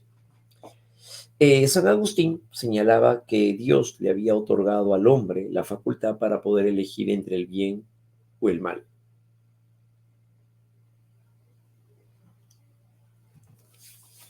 Al momento de darse esta condición, entonces el hombre es libre para poder elegir entre lo bueno o lo malo. Claro, ajá. Em, pero esa libertad, entonces, no es universal, no, es una libertad relativa. Pero de todas maneras, Dios le da una libertad al hombre para que pueda elegir entre lo correcto o lo incorrecto. Claro. Entonces, y es ahí donde se estaría dando el llamado creacionismo, ¿no? Por supuesto. Allí es donde se estaría llegando a dar entonces el conocido creacionismo, ¿ya? Muy bien, o también llamado fijismo, decíamos, ¿no? Desde el punto de vista de San Agustín. En el caso del naturalismo, en otro aspecto, ¿no? Seguimos dentro del ámbito del origen, ¿no? Recuerden que el problema sigue siendo el mismo. ¿Cuál es el origen del hombre? Muy bien. Entonces, en este caso, desde el punto de vista naturalista, el concepto naturalista es importante, este elemento, o también otro nombre con el cual se le conoce es el materialismo. El naturalismo o materialismo, esos vienen a ser conceptos dentro del ámbito filosófico, por cierto, ¿ya? Entonces, es aquí donde esta tesis que sostiene de que el hombre ha surgido de la naturaleza y que la evolución natural es el mecanismo por el cual ha alcanzado la humanización. Entonces aquí encontramos personajes como Max Scheler, claro, solo que Max Scheler se centra en un materialismo o un naturalismo, pero de tipo social. Desarrolló una concepción total e integral de la evolución sobre el desarrollo progresivo del mundo físico. Los organismos biológicos van cambiando, se van transformando, pero en cada transformación es la mejora del anterior. Cada proceso entonces de desarrollo o de evolución implica cambios, ineludiblemente implica cambios. Ujú. Ahí estaría Spencer, ¿no? Entonces desarrolló una concepción total e integral de la evolución como el progresivo mundo físico, los organismos, la cultura y las sociedades. Entonces de tal manera que estos elementos van a ir cambiando, sí, van a ir evolucionando. En este sentido, Spencer sostuvo que la naturaleza humana es producto de la evolución natural y que la aptitud del hombre está relacionada con el proceso y que éste ha seguido para adaptarse a su medio, ¿no? Que vienen a ser conceptos más de tipo biologicista, como ustedes se habrán dado cuenta, ¿no? Su forma, su disposición de Scheller, perdón, de Spencer, es más de tipo biologicista, claro, ¿no? Porque tiene que ver más con el hecho de el ámbito natural, el hombre como un ser natural, entonces va a tener que acomodarse pues a las nuevas exigencias del entorno donde se encuentre. Ujú. Y esa condición de adaptación es lo que lo va a llegar a definir como tal. Claro, ¿no? A eso se refiere entonces, ¿no? Cuando nos referimos a Spencer, ¿no? Es la concepción pues del gran Spencer. Listo, muy bien. Entonces se va a llegar a dar de esa manera. Por otro lado, desde el punto de vista de Engels, vamos del punto de vista de Engels, este personaje, este es uno de los exponentes también del marxismo, ¿no? Aparte de Carlos Marx, obviamente, va a llegar a formar parte también del marxismo Federico Engels. Y este personaje llega a utilizar o adoptar otra concepción, ¿no? El hombre es un ser natural que alcanzó la humanización gracias al trabajo. Entonces, en esta forma en la cual entiende Engels, el hombre se humaniza a través de la actividad en conjunto que realiza para poder favorecer a su sistema adaptativo del medio social. En su condición entonces social, el hombre llega a interactuar con otros hombres y es a raíz de esa interacción donde se produce este aspecto. En su obra, El papel del trabajo en la transformación del mono en hombre, sostuvo que el trabajo es la fuente de toda riqueza, pero que también la condición básica y fundamental de la vida humana, a tal punto que se puede decir de que el trabajo ha creado al hombre. Claro que este es metafórico, pues, ¿no? Y cuando dice de que el trabajo ha creado al hombre, se refiere, pues, Engels, a que a través de las relaciones que tenemos con otros, es allí donde el ser social determina la conciencia social. El ser social determina la conciencia social. ¿Por qué? Porque el hombre es un ser social por naturaleza, ¿no? Claro. Pero en su condición, eso es lo que lo vuelve humano. Ahora bien, la mano no es solamente el órgano de trabajo, sino que también es producto de él. Claro, resultado entonces del trabajo ha hecho de que el hombre tenga mayor dominio. Ujú. Engels también sostuvo que los tres rasgos esenciales de la evolución humana estarían vinculados con el habla, un gran cerebro y la postura erecta o erguida, pues, ¿no? Claro. Entonces, para Engels, este tendría que ver con un elemento clave. Con un elemento clave vendrá, ajá, el cerebro y la postura erecta, pues, ¿no? Así es. ¿Listo? Muy bien. Entonces, esas vienen a ser condiciones, digamos, más representativas dentro de la condición de Engels en la posición del hombre, ¿no? Claro, el hombre como un ser material. El hombre como un ser material o el hombre como un ser natural. Recordemos que todo esto también está dentro del llamado naturalismo. Muy bien. Pero por otro lado, ya tenemos las dos concepciones entonces sobre el origen, ¿no? Uno es creacionista o fijista, que es más de carácter espiritual. San Agustín y Santo Tomás de Aquino lo defiende. El segundo, que va a ser de tipo más bien evolucionista o naturalista, sobre todo es el concepto que se utiliza en filosofía, ¿no? Naturalista o materialista. Pero en cuanto al problema de la esencia del hombre, ahora esto, ¿a qué se refiere? A que el hombre, al ser él un problema, al volverse más bien él un problema, va a llegar a buscar determinar qué lo define como tal, qué lo hace distinto de cualquier otro ser sobre la Tierra. Se expresa a través de las siguientes preguntas, como por ejemplo, ¿cuál es la esencia o la naturaleza del hombre? ¿Qué diferencia al hombre de los demás seres? Claro, ¿no? ¿Qué diferencia al hombre entonces de los demás seres? Y ante estas preguntas, por ejemplo, Scheller nos recuerda las siguientes ideas del hombre también a lo largo de la historia, como por ejemplo que llegamos a encontrar que bajo la perspectiva griega encontramos de que el hombre es un ser racional, sí, esa es la manera como se entendió al hombre en esencia, sobre todo también. El hombre es un ser racional, decíamos, el hombre es un ser racional.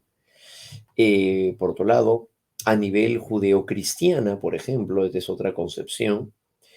A nivel de la concepción judeocristiana, nos encontramos de que el hombre es una criatura divina. Esa es la manera también como he entendido la condición del hombre. La condición naturalista positivista, el hombre es un fabricante de herramientas.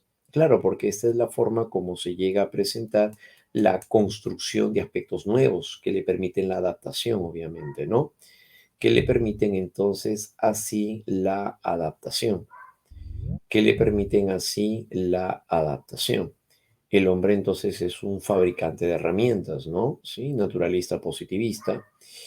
Eh, por otro lado, cuando referimos también hacia el hombre como una condición espiritualista, esta como la define, esta se va a llegar a definir más bien como el hecho de que el hombre no es una cosa ni un individuo, sino es persona.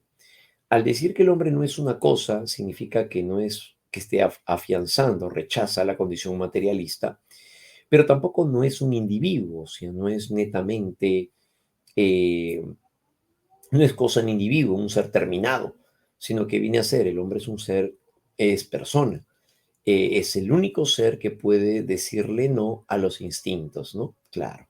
¿A esto a qué se refiere? A la forma en la cual se señala el aspecto contrario del naturalismo. El hombre es un ser que está definido por sus instintos. Claro, ¿no? El hombre es un ser que está expresado o referido a través de los instintos. Y en este peculiar sentido es donde el hombre es un ser más bien persona, ¿no? ¿Qué significa que el hombre es persona? Al decir que el hombre es persona, significa que el hombre es un ser que alberga condiciones del pasado, sus capacidades o habilidades del presente y la manera como busca, obviamente, también adaptarse en condiciones nuevas. Entonces, a eso precisamente es a lo que se refiere, ¿no? Cuando hablamos acerca de la condición espiritualista. Eso es lo que va a caracterizar entonces al hombre como un ser espiritualista, ¿ya? Muy bien, jovencitos. Entonces, eso sería dentro del ámbito naturalista, positivista y sobre todo también espiritualista, ¿ya? Muy bien. Entonces, esa viene a ser la peculiar condición de la que estaríamos viendo en este caso. Ahora, el hombre como esencia, entonces, ¿quién va a referirlo? Bueno, pues hay varios personajes que van a hablar acerca de esto.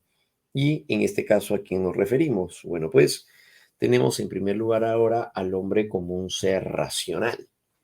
Si hablamos acerca del hombre como un ser racional, entonces decimos que aquí se encontraría el gran Aristóteles. Sostuvo que el hombre es un animal racional y un ser racional, un ser social, perdón, ¿no? El hombre es una sustancia que tiene dos naturalezas. Recordemos que el hombre es cuerpo, el hombre es materia y el hombre es forma, es alma para Aristóteles.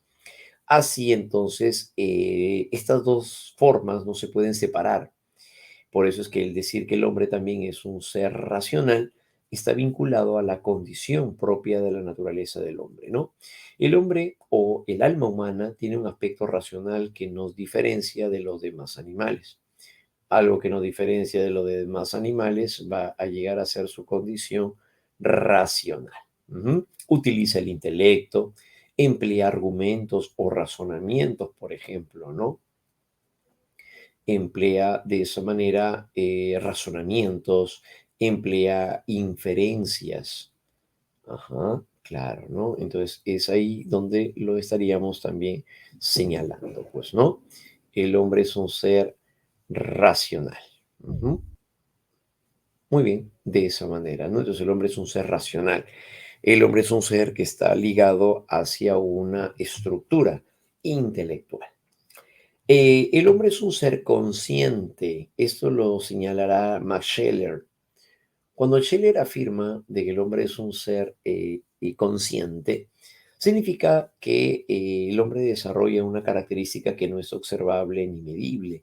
Por lo tanto, está dentro de el hombre como un ser espiritual, pero el hombre es una persona y que se distingue de los animales y de los demás seres. ¿Por qué? Porque tiene autonomía existencial y libertad. Tiene entonces autonomía existencial y libertad, que significa que se da cuenta acerca de sí mismo, pues, y se va a preguntar acerca de él. A eso se refiere con autonomía existencial y libertad.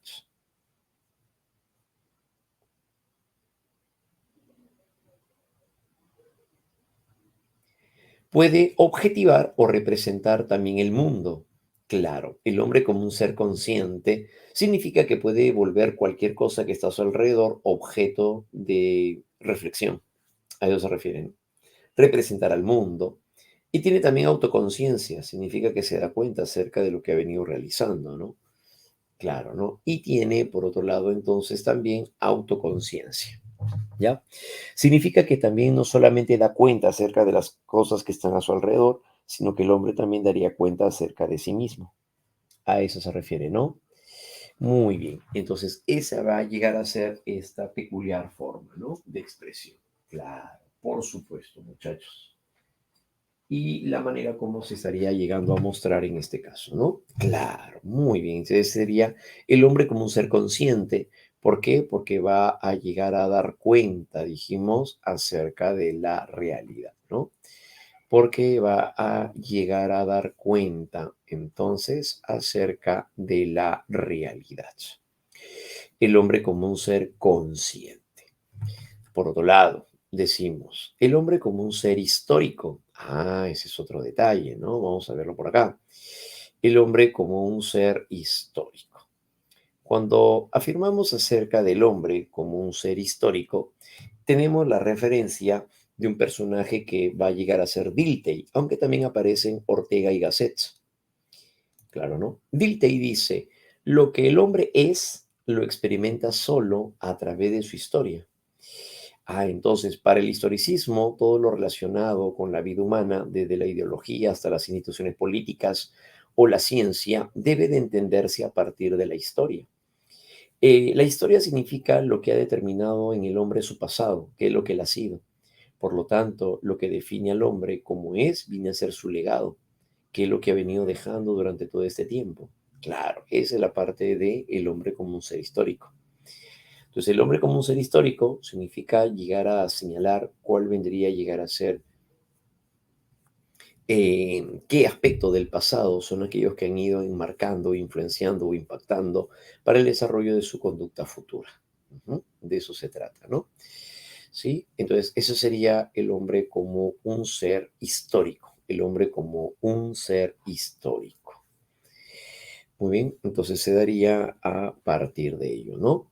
Lo que el hombre es entonces lo experimenta solo a través de su historia, es decir, el hombre ha sido definido por su pasado. Ujú, claro, hay que entenderlo entonces al hombre a partir de su historia, de su contenido, de lo que ha sido, de lo que lo ha designado. Ujú, eso es el hombre como un ser histórico. Eso sería entonces el hombre como un ser histórico. ¿Ya? Pero por otro lado, también tenemos, entre otras afirmaciones, la que calza dentro del ámbito del existencialismo. Pero por supuesto, y es aquí donde nos encontramos ahora con el hombre es un ser libre. El hombre como un ser libre, encontramos la expresión de Jean-Paul Sartre.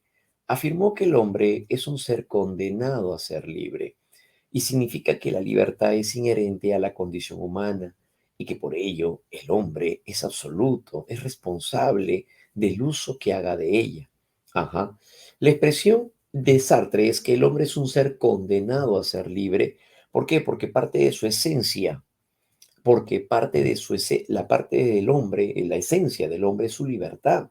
Entonces el hombre llega a elegir a cada momento, pero también se hace responsable acerca de ella. Eso es lo que principalmente lo caracteriza al hombre como este ser que es. Significa entonces que la libertad es inherente a la condición humana y que por ello entonces dijimos el hombre es absolutamente responsable. Cada quien entonces puede llegar a elegir quién es y qué es lo que quiere ser. ¿Por qué? Porque para Sartre el hombre es el único ser capaz de definir su propio ser. El hombre es el único ser capaz de poder llegar a definir su propio ser. A eso se refiere, ¿no? Desde la concepción de Sartre. Ajá. Entonces, es a partir de ello, entonces, donde se va a llegar a tener esta expresión. Claro que sí. La libertad es parte de lo que será, pues, la llamada esencia del hombre. Será entonces parte, dijimos, de la esencia, ¿no? Sí, parte de la esencia del hombre, ¿no? Ahí estaría el hombre expresado de esta forma. Muy bien, el hombre como un ser libre, ¿no?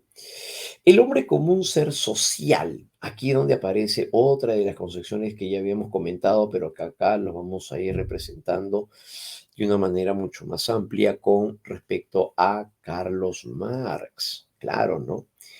El animal vive de lo que la naturaleza le proporciona. En cambio, el hombre garantiza su existencia en base a las relaciones sociales de producción, que entabla con otros hombres para reproducir y así establecer sus necesidades.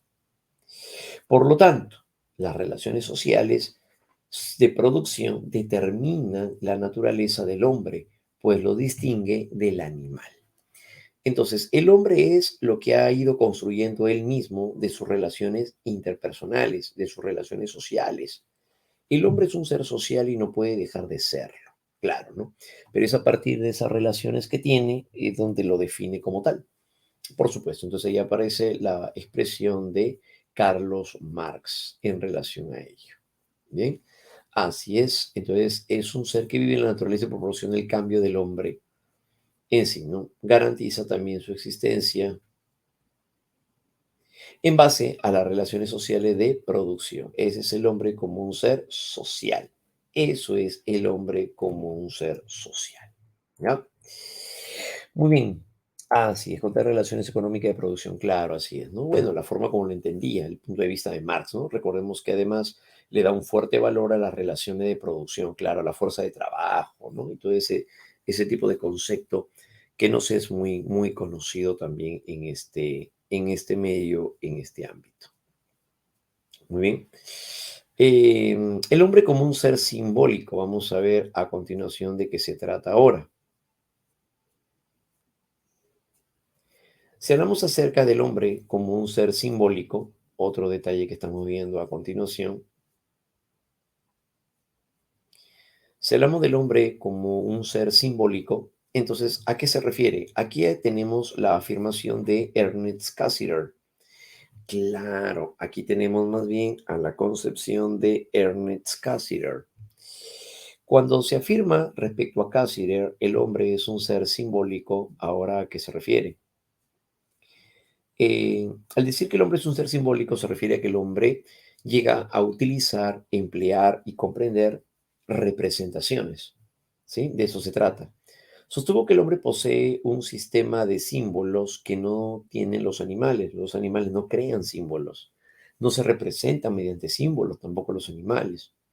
El hombre entonces es un animal simbólico, pues interpone entre él y el mundo el símbolo. Cassirer considera, como todas formas simbólicas, fundamentales al mito, el arte, el lenguaje y la ciencia. Claro, ¿no? Lo esencial del hombre radica, por tanto, en la naturaleza en que accede al mundo, que constituye un sistema de símbolos que hay que interpretar, ¿ya? Muy bien, entonces eso es lo que va a llegar a señalarse, ¿no? Claro que sí, el arte es una representación en la cual el hombre se ve expresado a través de ella, ¿no? Claro, así es. Si algo les gusta o algo le disgusta, lo expresan a través del arte, ya sea eh, a través de las representaciones del hombre en la edad antigua, claro, ¿no? Por ejemplo, el arte rupestre.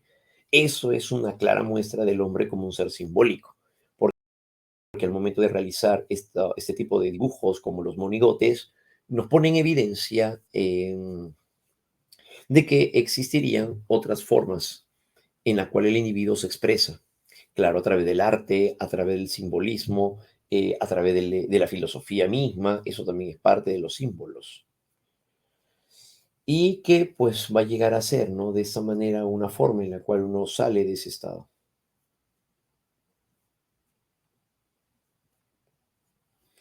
Esto es lo que estaría entonces llegando también, por cierto, a caracterizar, ¿no? Con Ernest Cassirer. Estamos hablando de Cassirer.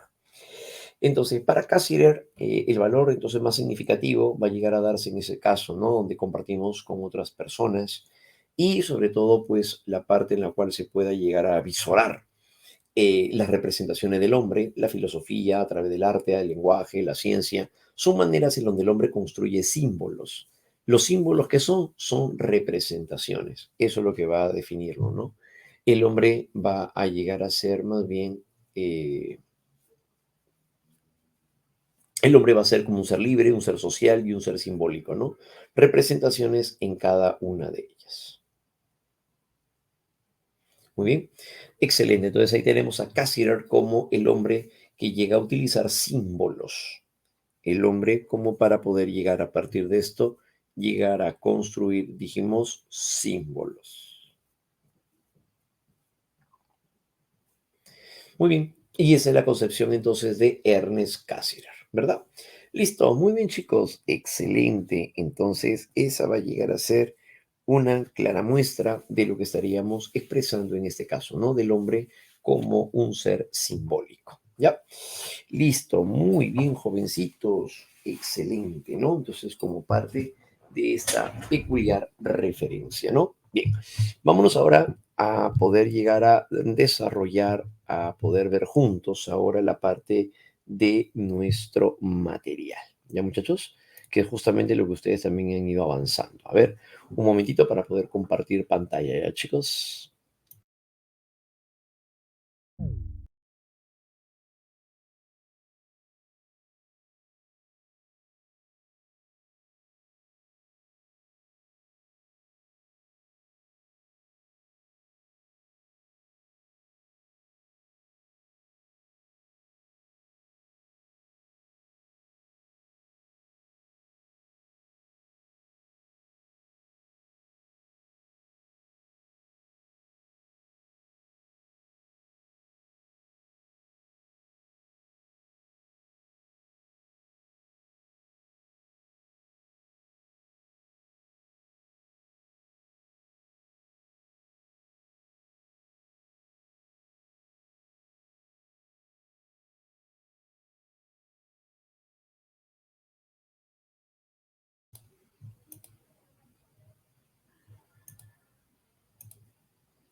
Bien, a ver, ¿me confirman si se puede captar la imagen?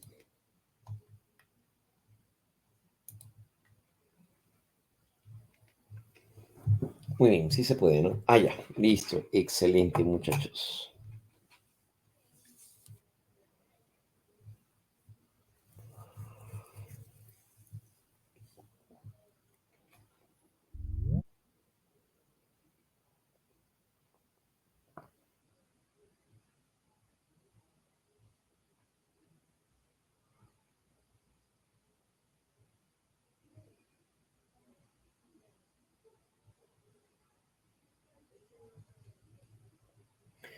Bien, a continuación entonces vamos ahora sí con nuestra primera pregunta, que nos lleva ahora de la siguiente manera. A ver, vamos a expresarlo.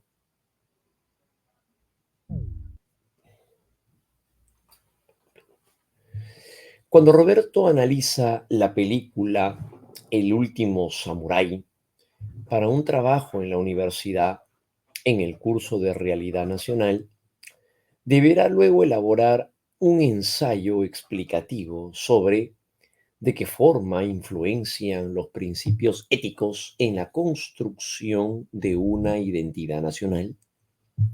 De lo señalado anteriormente, se puede afirmar que para la realización de las tareas encomendadas operarían funcionalmente. A ver, aquí recordemos que nos habla de analiza, primera palabra clave. Por otro lado, para la elaboración, la construcción de un ensayo, que es algo nuevo y original. Ujú. Entonces, de esa manera, ¿quién participaría? El área de Kussmaul, si es que alguno se ha preguntado qué es, el área de Kussmaul es otra área de lenguaje que existe, por cierto, y que llegaría a darse a nivel, estaría presentándose a nivel del lóbulo parietal. Claro, ¿no? ¿Y qué se encuentra a nivel del lóbulo parietal?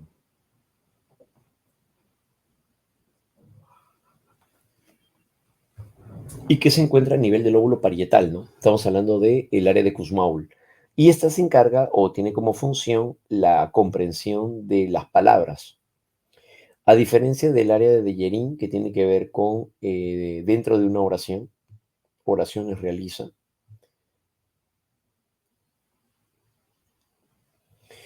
El área de Kussmaul se centra hacia palabras, un significado de palabras. Área de Deyerin junta más bien las palabras dentro de un contexto para darle un sentido, un significado, ¿no?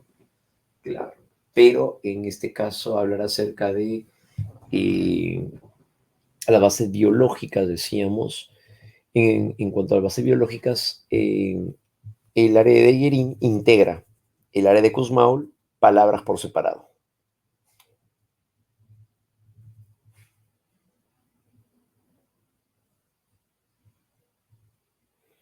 Muy bien. Por otro lado, entonces en este caso, ¿cuál sería? Claro, muy bien. Los hemisferios cerebrales, tanto en la división, el hemisferio izquierdo y el hemisferio derecho, con respecto a que sintetiza la información. Eso es excelente.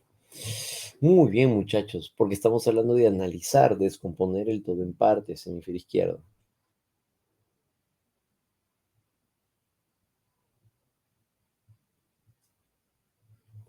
Número 2.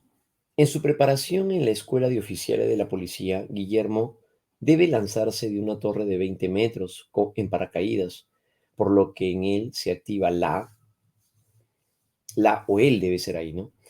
La o él, la, vamos a ponerle acá, vamos a agregarle esto, eh, la o él en tal caso, se activa el o la para predisponerlo a afrontar una situación de riesgo, siendo el elemento activador.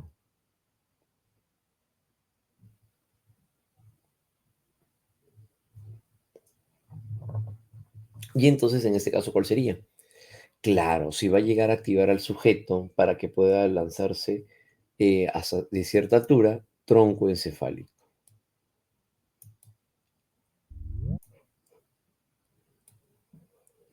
Entonces, aquí vendría a ser el tronco encefálico y SARA, sistema activador reticular ascendente, ¿no? Eso se encontraría en relación a Sara.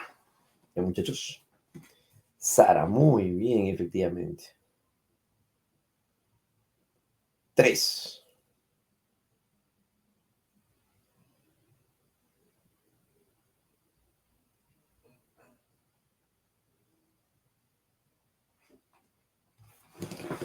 Jorge es un niño de 3 años.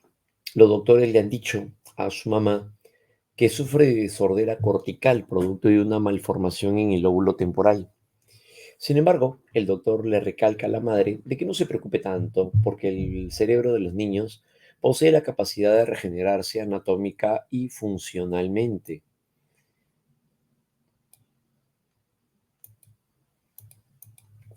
Después de estar sujeto a patologías ambientales o el desarrollo, incluyendo traumatismos y enfermedades.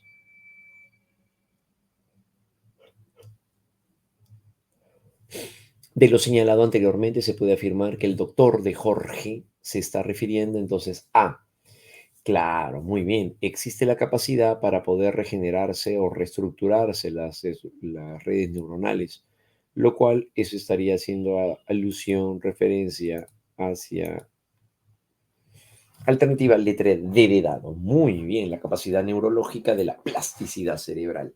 Recordemos que la plasticidad cerebral o la neuroplasticidad es la capacidad que tienen las neuronas para poder reconectarse. Claro, ¿no? Para poder llegar a conectarse, relacionarse con el medio y adaptarse obviamente de la mejor manera, ¿no? ¿Eso qué es? Eso se llama plasticidad cerebral. Bien, eso se llama plasticidad cerebral. Correcto, muy bien chicos. Pregunta número 4. Pregunta número 4. En la pregunta 4 tenemos a continuación lo siguiente. Vamos ahora a la pregunta número 4. Dice, Miguel es un mensajero de una cadena de boticas de Lima y tiene la facultad de ubicarse con mucha facilidad cuando le da una dirección, tomando en cuenta ciertas referencias. Es capaz de identificar la dirección de sus clientes. Lo afirmado anteriormente corresponde a una de las funciones del...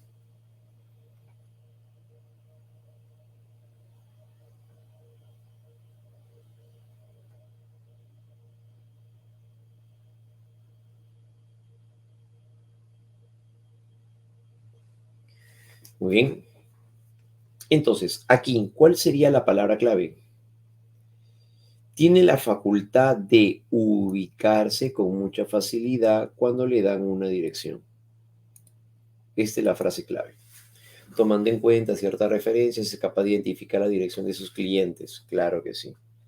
Entonces, de ser así, ¿cuál vendría a llegar a ser? Aquí nos está refiriendo a la capacidad de ver, es la capacidad de ubicarse. Son dos cosas distintas. ¿Eso qué sería? Lóbulo parietal del hemisferio derecho. Lóbulo parietal del hemisferio derecho. No está diciendo si es capaz de ver o no. Está diciendo capacidad para ubicarse. Claro, entonces, ¿qué sería? Es como su GPS, como si fuese su GPS humano. Y nuestro GPS humano, ¿cuál sería? Pues el lóbulo parietal. ¿Por qué? Porque ahí es donde está la ubicación espacial. Ahí es donde se encontraría la ubicación espacial, pues, ¿no? Claro. Ajá, de esa manera. Y lo hacemos con el hemisferio derecho. Lóbulo parietal del hemisferio derecho. ¿Ya? De eso se trata entonces, porque eh, hace alusión entonces hacia la ubicación espacial, ¿no? Claro.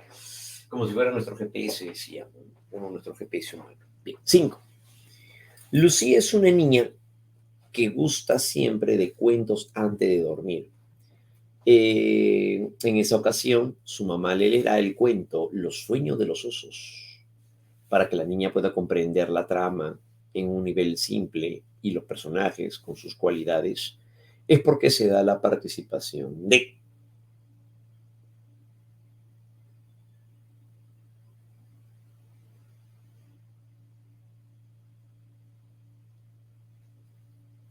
Y muy bien, ¿cuál sería entonces? Alternativa letra C, claro, el área de Wernicke, porque le permite a la niña comprender lo que su mamá le había contado.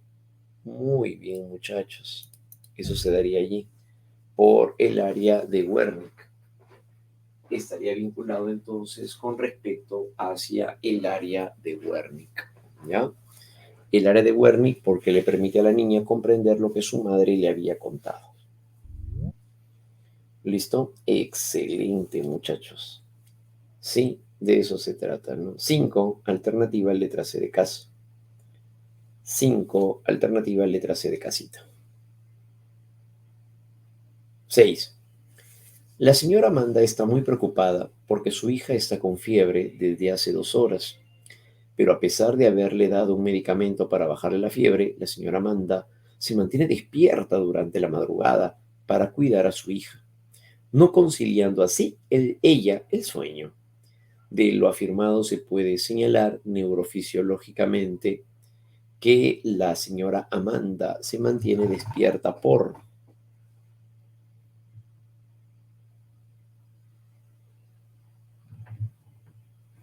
Se mantiene despierta entonces por...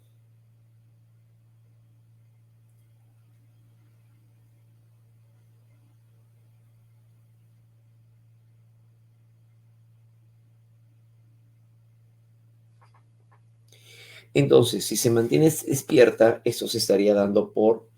eh,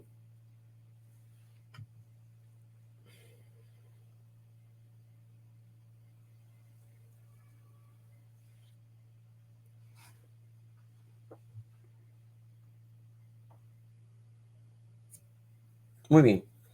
A ver, hay varias respuestas ahí. Ya, la activación del sistema reticular ascendente, ajá,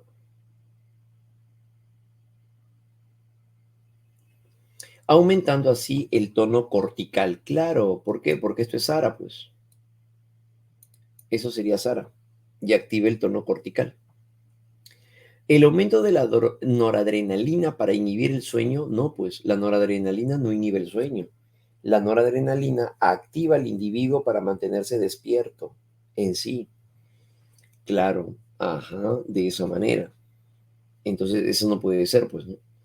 Y la actividad motriz, no, pues, ¿no? La activación del sistema reticular descendente, la activación del sistema reticular descendente provocaría el sueño, más bien. Esa provocaría el sueño y acá dice que tiene insomnio. O sea, bueno, no dice que tiene insomnio, sino que no puede dormir, pues la señora, ¿no? Claro, eso se debería porque se encuentra o se mantiene activada SARA, pues. Sistema activador reticular. Así es, muy bien. Eso sería, ¿no? Y que activa el tono cortical, lo cual hace, por lo tanto, de que la persona se encuentre en estado de alerta. Ujú. Pregunta número 7. Pregunta número 7. Dice a continuación. Cuando Guillermo, luego de entrar a un supermercado con su familia en auto, desea estacionar su vehículo en la playa de estacionamiento autorizada, para lo cual en el momento de estacionarse deberá ubicarse en el espacio y calcular la distancia entre dos automóviles cerca de él, para lograr lo señalado neurofisiológicamente que participaría.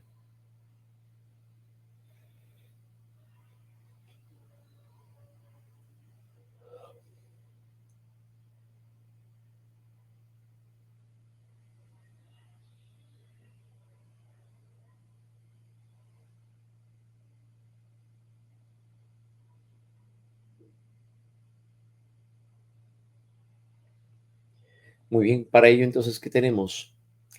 Aquí nos dice, ¿no? Desea estacionar su auto en la cual deberá estacionarse y ubicarse en el espacio.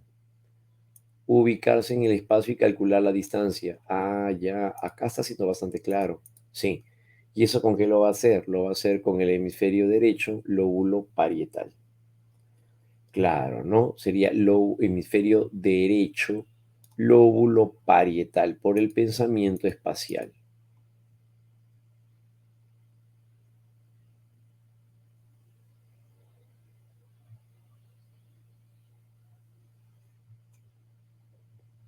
Muy bien. A partir de ello, ¿no?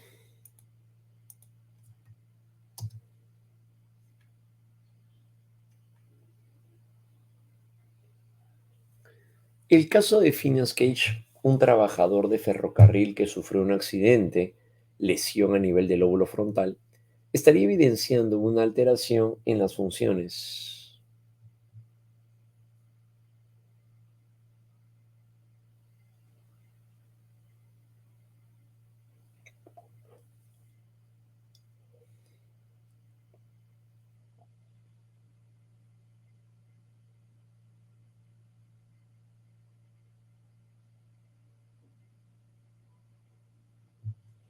Entonces, de ser así, ¿cuál sería? Uno, control de las emociones y la impulsividad, cierto, pues porque si tiene alteraciones a nivel de eh, el control de las emociones y la impulsividad, sí, sí se estaría dando, ¿no? Ahí participaría Finas Cage. Efectivamente, cuando hablamos acerca de la sociabilidad y de la ética,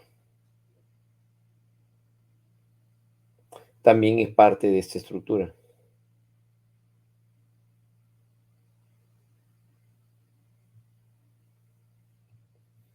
Entonces, la primera es cierta.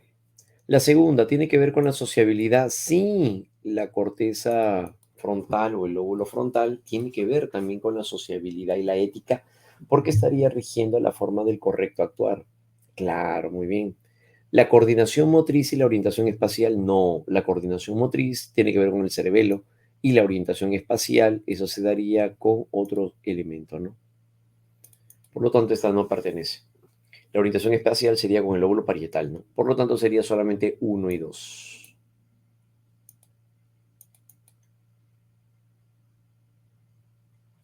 9. Cuando Danielito de 2 años se enoja, patea, grita y se sacude en el piso hasta lograr que lo atiendan y satisfagan sus necesidades. Lo anteriormente señalado se explica por.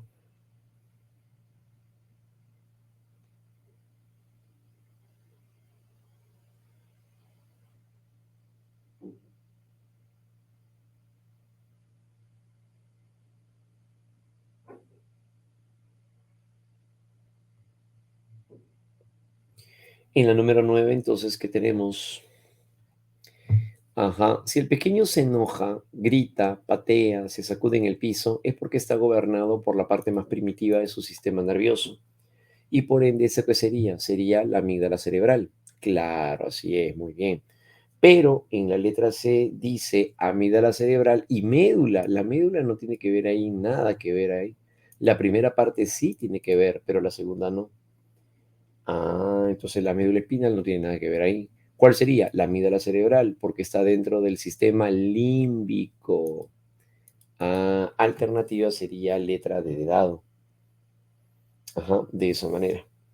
Muy bien, por eso sería alternativa letra D de dado, porque estaría asociado a lo que va a llegar a ser, pues, la amígdala cerebral, ¿no? Dentro del sistema límbico. Por esa razón, ¿ya?